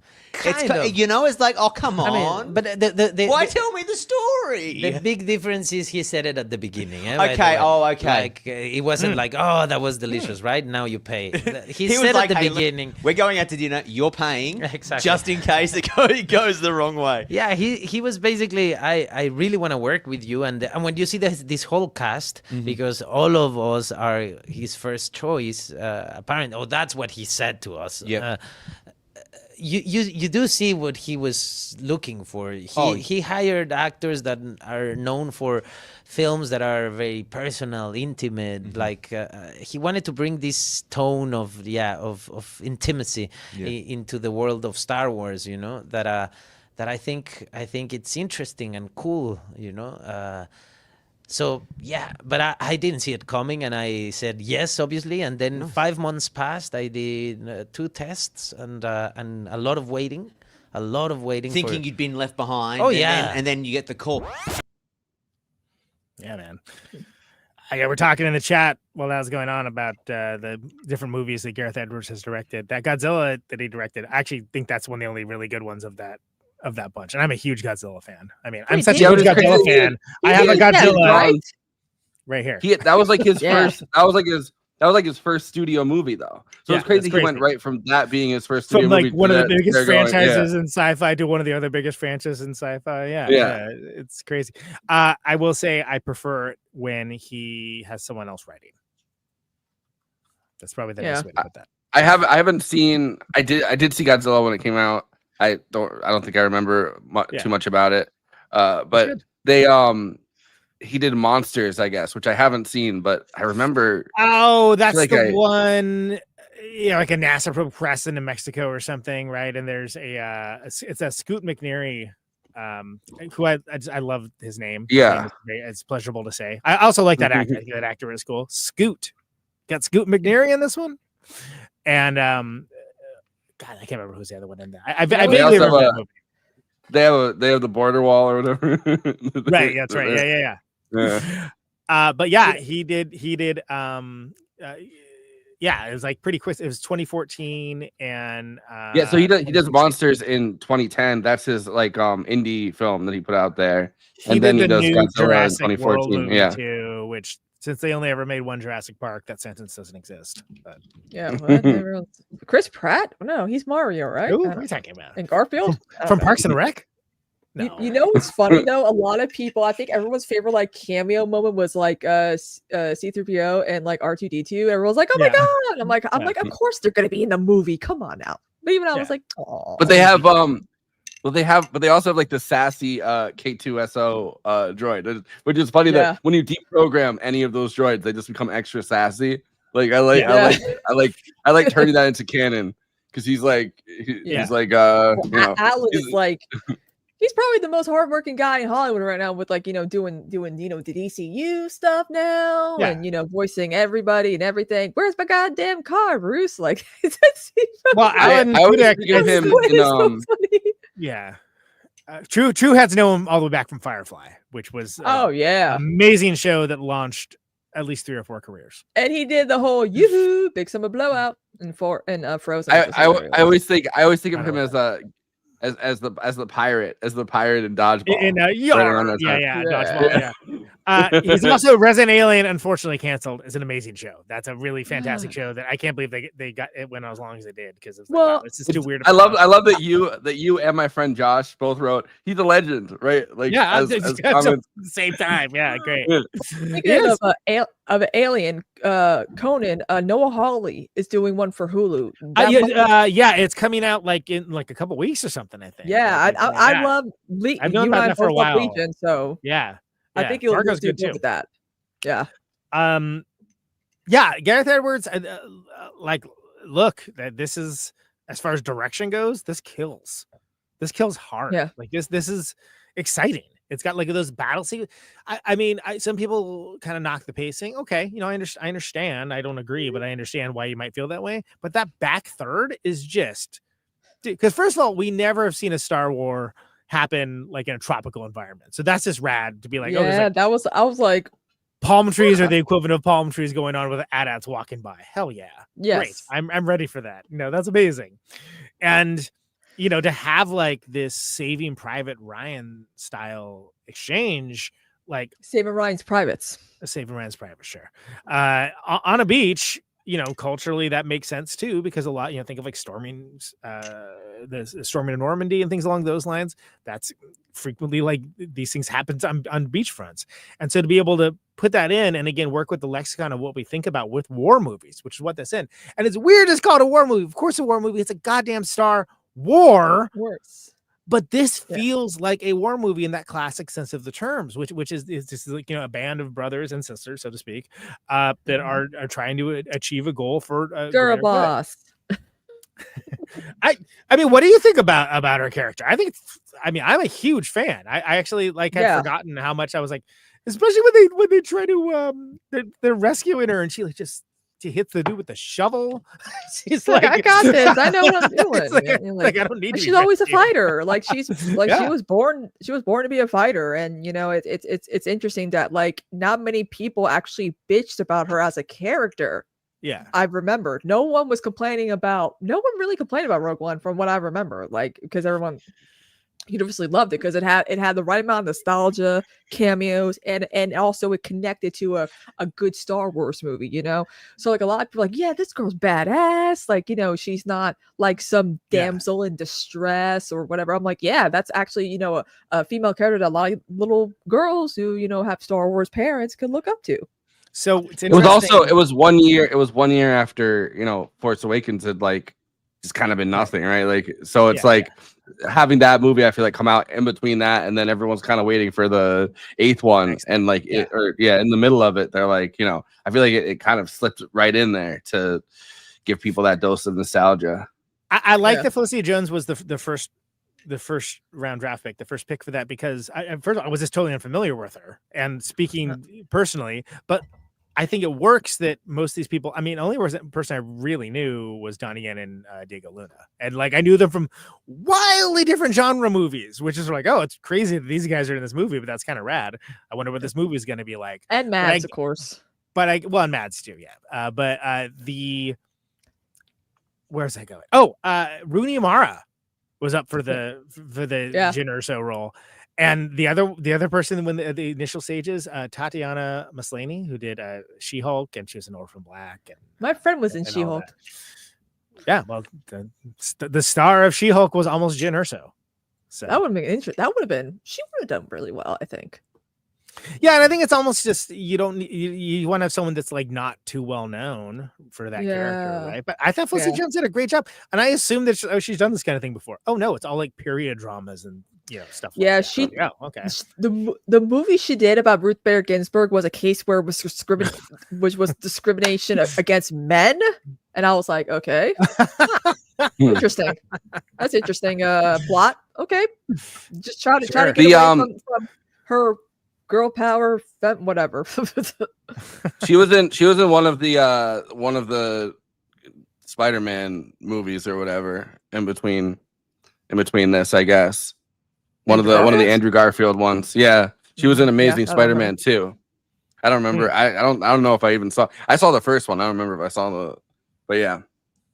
But there was a second one? I don't remember. Gwen survived. What are you talking about? Oh, she plays Felicia Hardy. She's a Black Cat. But I mean, she's Felicia Hardy. Can we have a Black Cat in the MCU, please? I could do it. I don't care. I want to do a cosplay of that so bad too. I would look so fucking hot.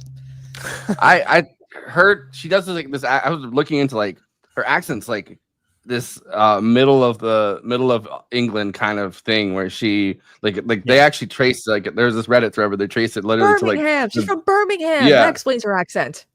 But I'm excited. I can't understand it. Yeah.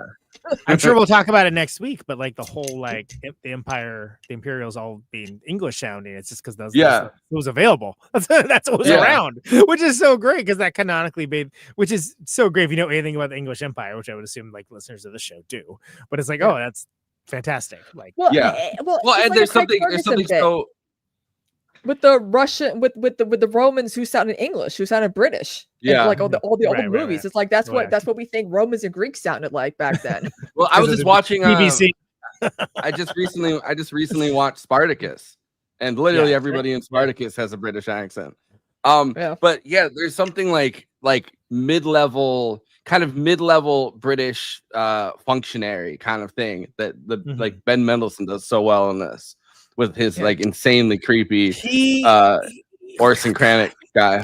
Yeah. He's the perfect guy for that kind of role. You know what I mean? Yeah. Like, it's sort of like, it's like, yeah, you're right. He's just sort of like, oh, this guy is a social climber, but he's not necessarily like the best in his class, but he's definitely the most ruthless. Like he's got that look about him. Like, oh, this slimy dude.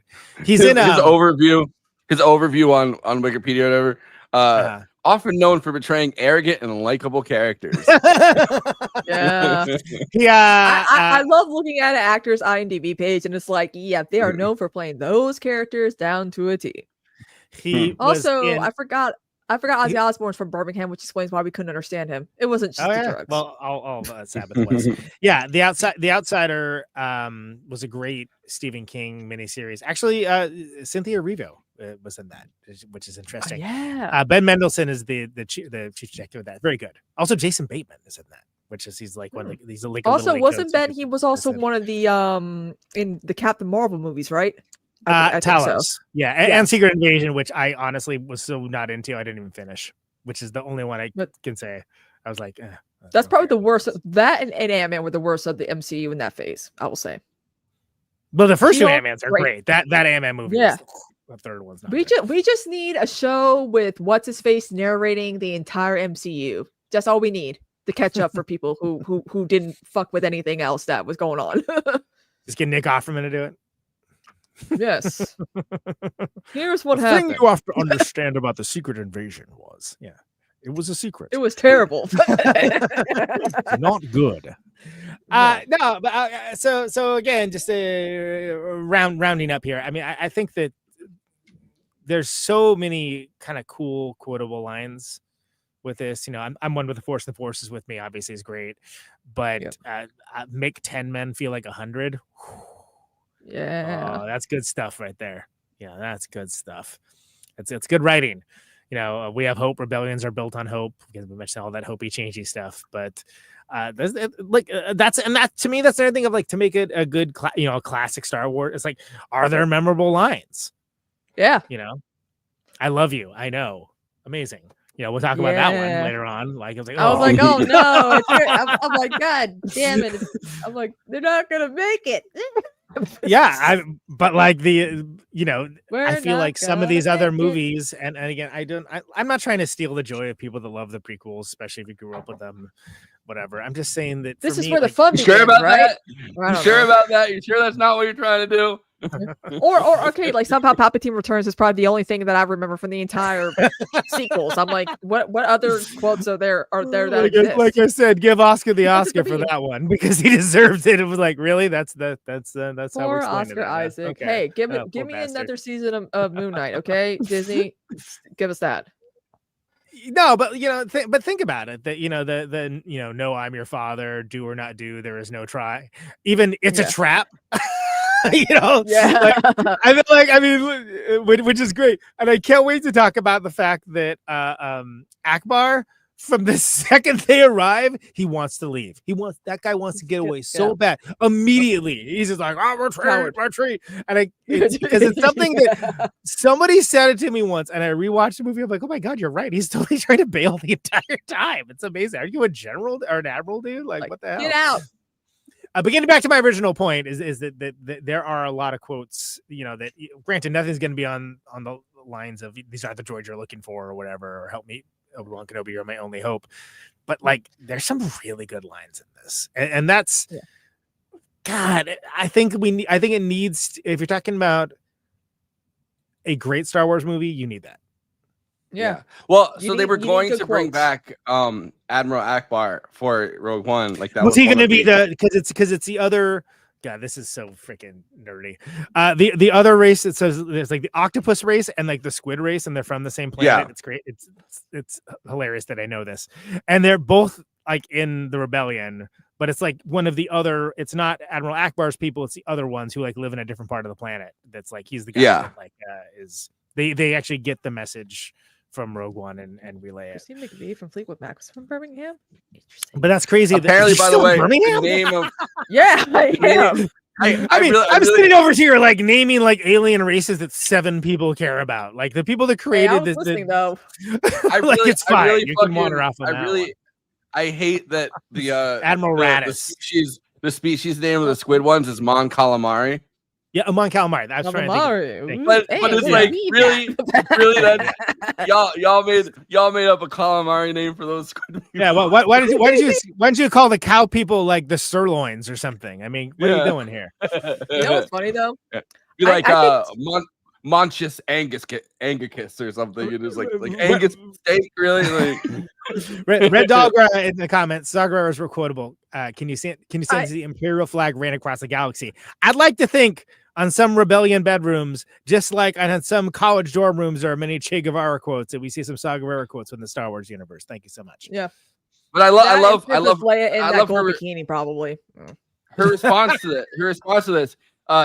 You could see the Imperial flag raised across the country. She said, "Not if you don't look up." And it's like, goddamn! Like, wow. Yeah, it's like, all right, like. I guess you got me there. I think. But it's yeah, so funny they that were gonna people- bring back. They were gonna bring back. Sorry, Christina. They were gonna bring back Admiral Akbar, but then they decided to do it in The Force Awakens, and so they said like, "Oh well, we can't do it now." What was his rate too high? Like he's a freaking puppet. What do you need? Yeah, it's a trap. Yeah. Okay.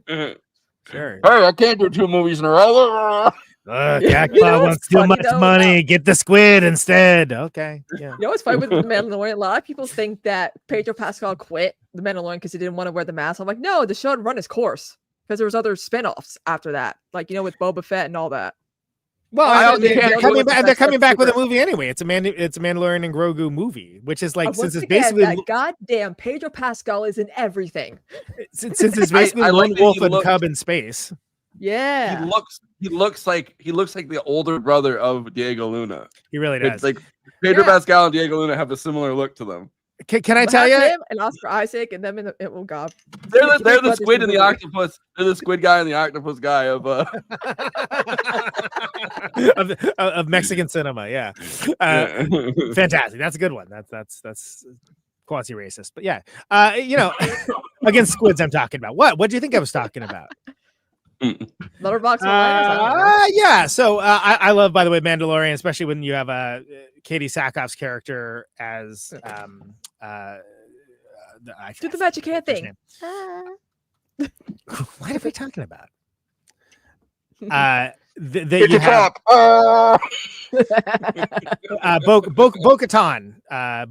in Mandalorian, and also the armor in the Mandalorian. All three of them are like drop dead gorgeous, by the way. They're wearing these like fucking great. I love it. I love everything about it. It's like that's Star Wars to me. Like when I saw it, I was like, oh man, because it's, but it's also like you could have, whatever. You could cast them that aren't leading ladies and yeah. I got something. So I saw people complaining or talk, and I think I agree with this about the Borgullet thing where they put the thing onto Riz Ahmed to see if his memories or whatever, right? They don't go back of to like that the Star Trek bug that goes in your ear kind of like thing. Yeah. They don't go back to that afterwards or like really like touch on that after they've done it. And I feel like they should have done a little bit more to like follow up on that, at least kind of like all fucked up or something like that. Like I feel like that maybe that is a valid. I think they left that on the cutting room floor. Yeah, but I mean, you also don't want the movie to be too long either. Yeah, kind of like the Naked Gun. That's a big part of it, right? Exactly. Which we'll talk about in the after party. And I still haven't seen it, so don't spoil it. No spoilers. Well, I don't know what there is to spoil. I mean, like there's just a lot of gags and jokes and Priscilla Presley. Yeah, but I want to see gags and jokes for the first time. When we finish this goddamn show first, before we start worrying about that. Bo-Katan is great. The actress is good in Battlestar Galactica too. Literally how I know her, which is from the Battlestar Galactica, the Ronald D. Moore Battlestar Galactica, which is of course great, groundbreaking, prestige television, but prestige genre television that unfortunately two people learned the wrong lesson from, but it itself is great, even if they didn't lose the plot. Literally, in that last season, in my humble opinion. Battlestar Galactica, great, blameless. Yeah, I think, is there anything else? Otherwise, I think we should go to Letterbox one-liners. We're kind of run late already. Cool. Letterbox, of course, is a place for film lovers to talk with and to each other about the films they love. Maybe the films they didn't love. Maybe the films that they just want to get an extended discussion about the prequels. I don't know. I don't know what people are up to in these comments. But everybody gets to have their say. It's about democracy. Everyone gets to chime and opine about the movies, not just Siskel's and Eberts of the world, to bottom-up democracy. And of course, this is best expressed succinctly for the purposes of this bit, where they're collected weekly, every show that we do, presented on the screen for Forrest and the panel, which is Christina and me at this point, to react to. And that's what this is. These are the Letterbox one-liners for Rogue One, a Star Wars story. Let's go. Shrewd popping a post-ass whooping squat on a dead stormtrooper's body might be the hardest moment in Star Wars history. Yes. That's like when they had those games like like Call of Duty or whatever, and you can just kind of teabag. I'm surprised that wasn't the finishing move. Yeah, exactly. Everybody gangsta till Vader shows up. Yeah. They're all in the hallway too. They're like, this is where the fun ends. They're all in the hallway too, and they're like, we made it. Maybe we. And then Vader pops up, and they're like, oh no, we weren't talking shit on Twitter. We didn't at you. We didn't say anything about you. We're all cool. We're all cool, Vader. That's not me. That's not me. I didn't do that. But, by the way, I sometimes get really sad that Jason always misses these, but yeah, whatever. Diego Luna too sexy to be dying like this.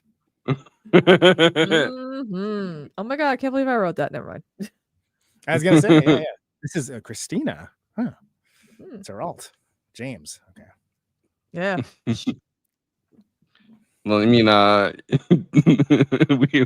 we have Pedro Pascal at home. Hey. Well, I know that stealing the Death Star plans was important, but so is Adria Arjona. Hard agree. It's a trap. It's a trap. Admiral Akbar rocks, dude. Can you imagine? Look, that's the next Disney Plus streaming show, and it's like a workplace comedy. But Admiral Akbar's I wish I had an Admiral Akbar mask, so I could just wear them on to the next episode. Like, just be Admiral Akbar for the welcome to Movie Night Extravaganza. Every time there's like a sensitive topic brought up that's like, could possibly cause a problem. It's a trap. No one has mentioned how this one has the same ending as Melancholia. It does. It's kind of funny. Oh yeah. It's a trap. Who would have thought a plot hole would make for a damn good movie? That's what I'm saying.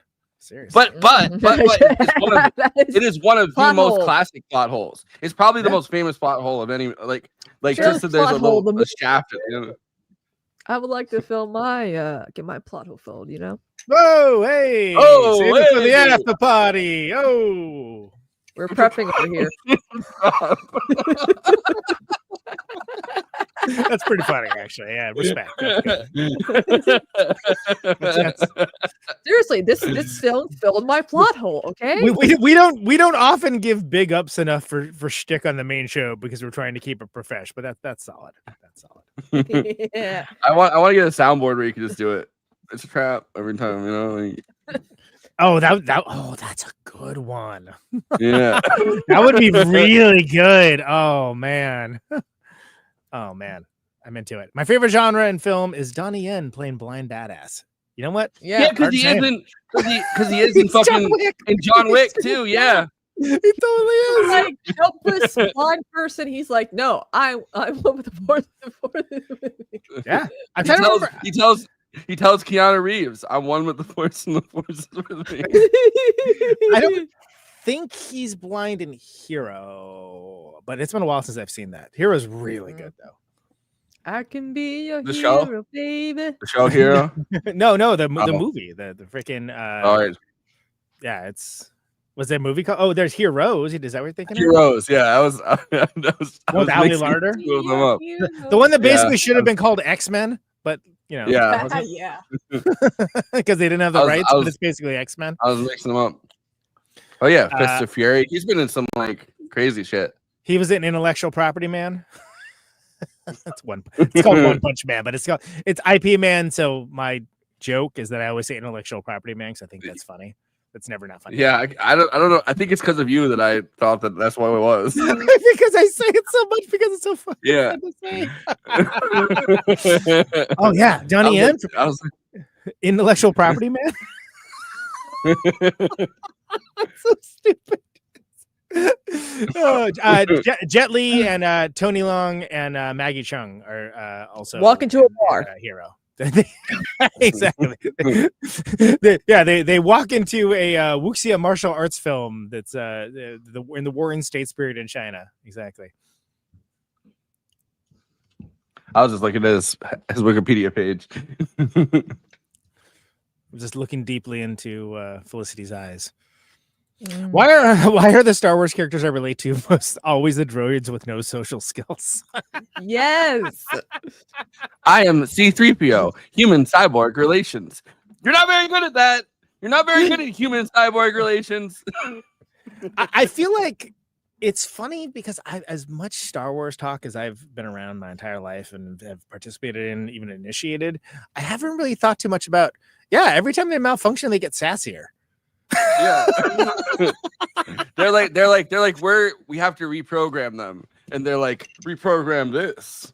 Well, it, like, oh, I mean, look right, at look, we're not talking about Solo, but the Donald Glover Lando, it's strongly implied there's a sexual relationship he has with his droid, but he's also like omnisexual. So Also, if there's anyone who needs a prequel show, Donald Glover as him made a lot of sense, honestly. you know what? He's the thing I like best about that Solo movie. The thing I disliked the most was the main character. I was like, God, if everything's great about this except for the main character. I don't know if I made it all the way through that movie. I watched like I remember watching the first half and then being like, I'm kind of bored with this. It's frustrating because there are good things about it, but it is not a good movie. Yeah. I see people rating these things 5 stars, and I'm like, I don't even know what you saw, but I did not see that.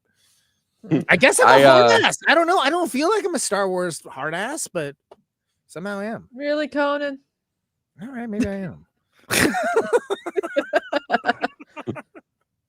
Damn, I had something that I thought of, but I don't remember what it was. So it's a trap. It's a trap. I would have killed Baby Yoda for them to handle the sequels this beautifully. Oh hell no! We need Baby Yoda. I didn't write it. Tell the Zach. God damn it! Baby Yoda meets half this good. Baby Yoda versus the Rizzler. Tarkin really is like that one guy in a group project that doesn't do any of the work, but still gets credit for it anyway. I mean, that kind of is that is like half the Nazis that like made it. You know what I mean? Like exactly. They're like, oh yeah, me and Himmler worked on this together. Yeah. Equal parts. Oh yeah, that's not what he said from his bunker. Anyway, wow, where was I going with that? Ugh, dark. It's a trap. Oh, it's a trap. Letterbox one-liners for Rogue One, a Star Wars story. Please follow the show at Movie Night Extra on our Letterbox page, Letterbox HQ page. We're doing all Star Wars movies this August, but not all Star Wars movies. So follow us along for that, as well as attendance stories and short form content from all the rest of the shows, the great movies that we cover on this very show on the popular Letterbox forum. Forrest is the Death Star contractor. You can follow him at Always Flacco. He is covering all the stuff we're doing this show, lots more. When a big I feel like this one's evergreen. This one's evergreen. I could be a contractor of the Death Star at any of these movies.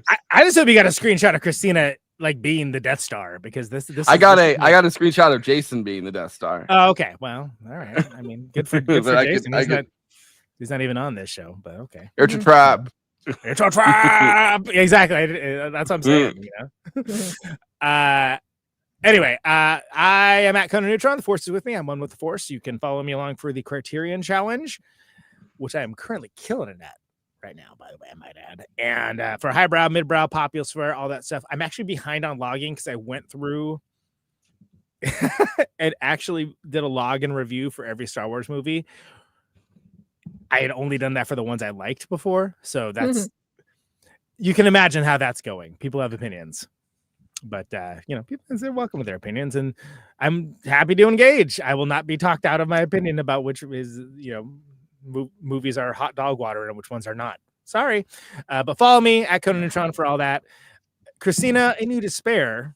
Get it? I get it. Adam, Christina on Letterbox. Follow her along for all the stuff we're covering on here and so much more. Saw you did a Naked Gun review. We're going to be doing that in the after party. Spoiler free, I guess. Of course, cannot have a hissy fit about it. It's still funny. Maybe I'll just. It's not going to be as funny as you actually seeing the. Yeah, what we're going to do? Like reenact the jokes. I mean, okay. Maybe I'll be like, you know what? I'm going to go get something to eat real quick and then come back. No, Miranda. Anyway, let's hit it with the plugs. If you're watching us on YouTube, please like and subscribe, and then hit the bell to get notified whenever we're streaming. And we'd humbly request that you watch the video to the end, because it helps us with the algorithm and helps more film fans to discover the show.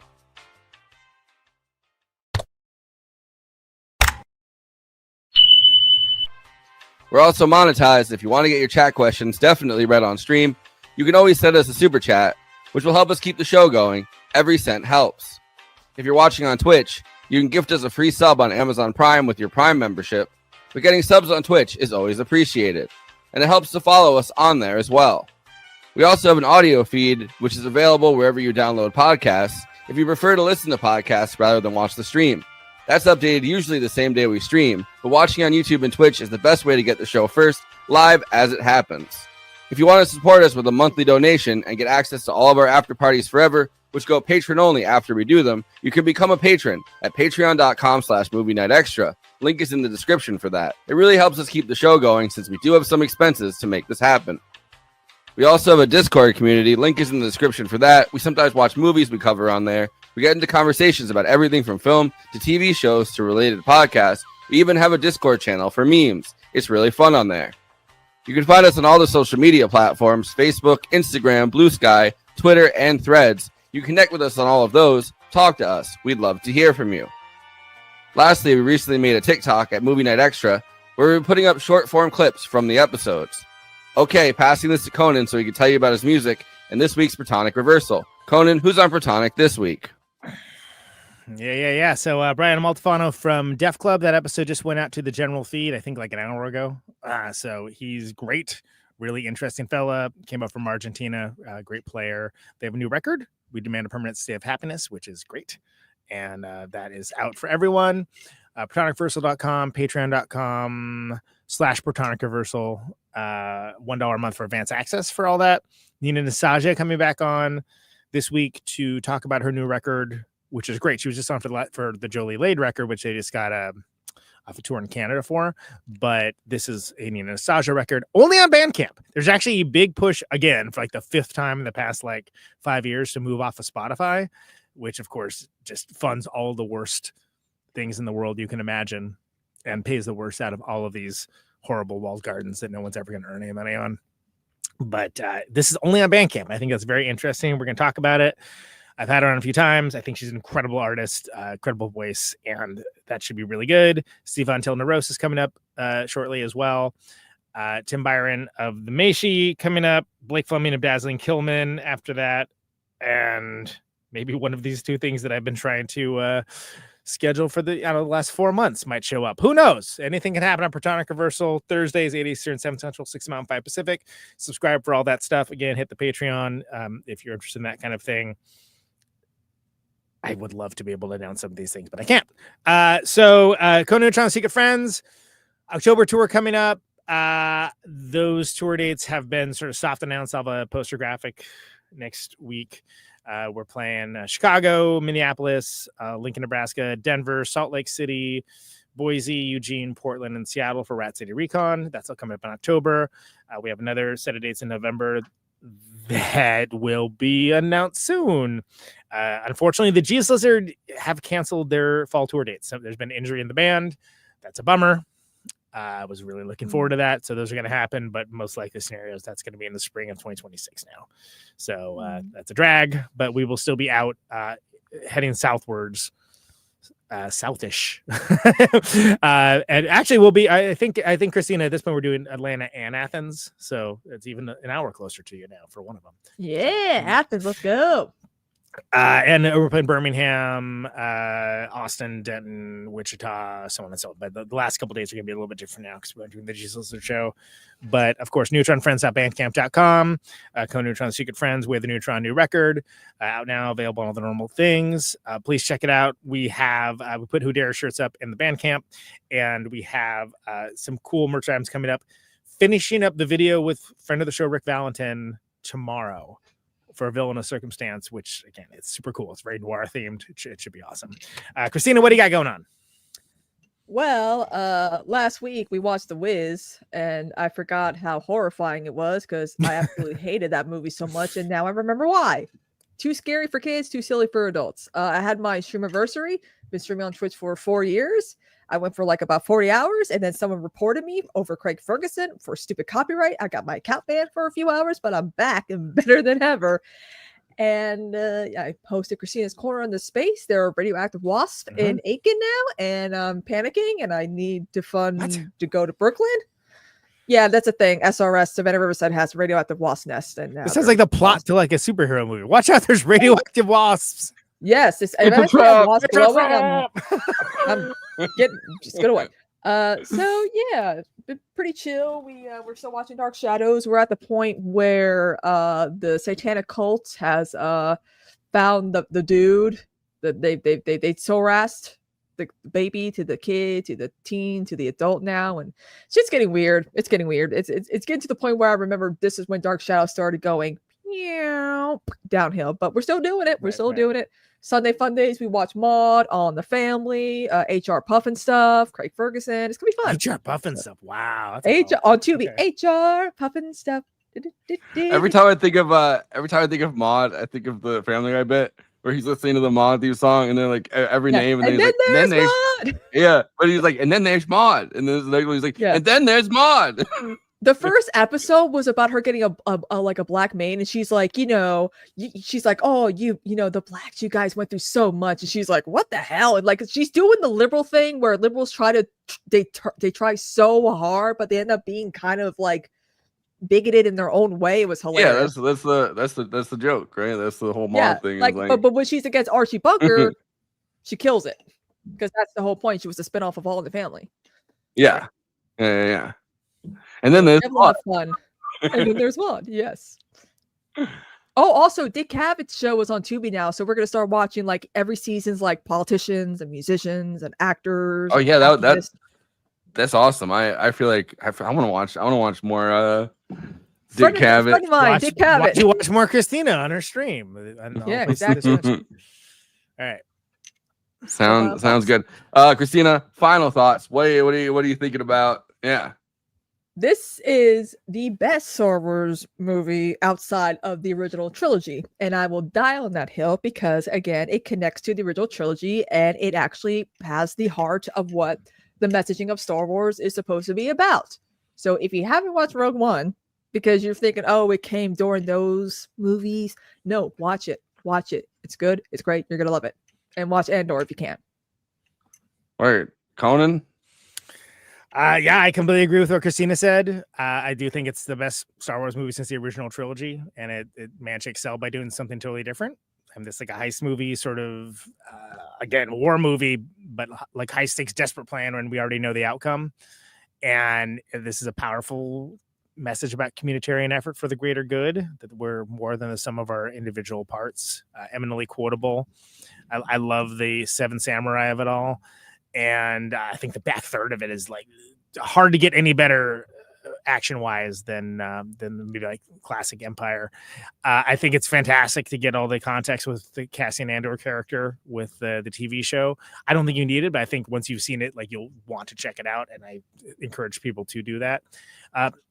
Damn entertaining movie, which I wish more of these were. and I swear to you, I do love Star Wars. I just don't like it when it's done poorly. And I think ultimately their hit ratio is about the same as Kiss at this point. %. But it's a joy to revisit, and again, this is about the people against the powerful, and that will always have my heart every time. Good movie. Oh yeah. So we're gonna be doing the original trilogy and over the next 3 weeks. Yeah, and an after party tonight, which the reason that I'm looking at my other screen right now is I'm sending out the after party link onto all the chats which we're located on. Yeah, because a lot of the space folks are like, we want an after party. I can't even keep track of this anymore. Yeah, but we're gonna talk about all kinds of stuff coming up. Recent movies. Well, we had this space. This is Revolution was going live for that hour. Jason was on, and we got a lot of people watching. Look, but point of fact is it's Star Wars month for us. We're doing A New Hope, Empire Strikes Back, Return of the Jedi. They're all gonna be spirited conversations. Jason's back on next week for that.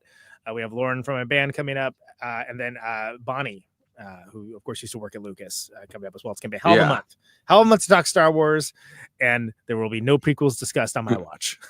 a hell of a month to watch Star Wars. You know what I say when we start to discuss prequels? It's a trap.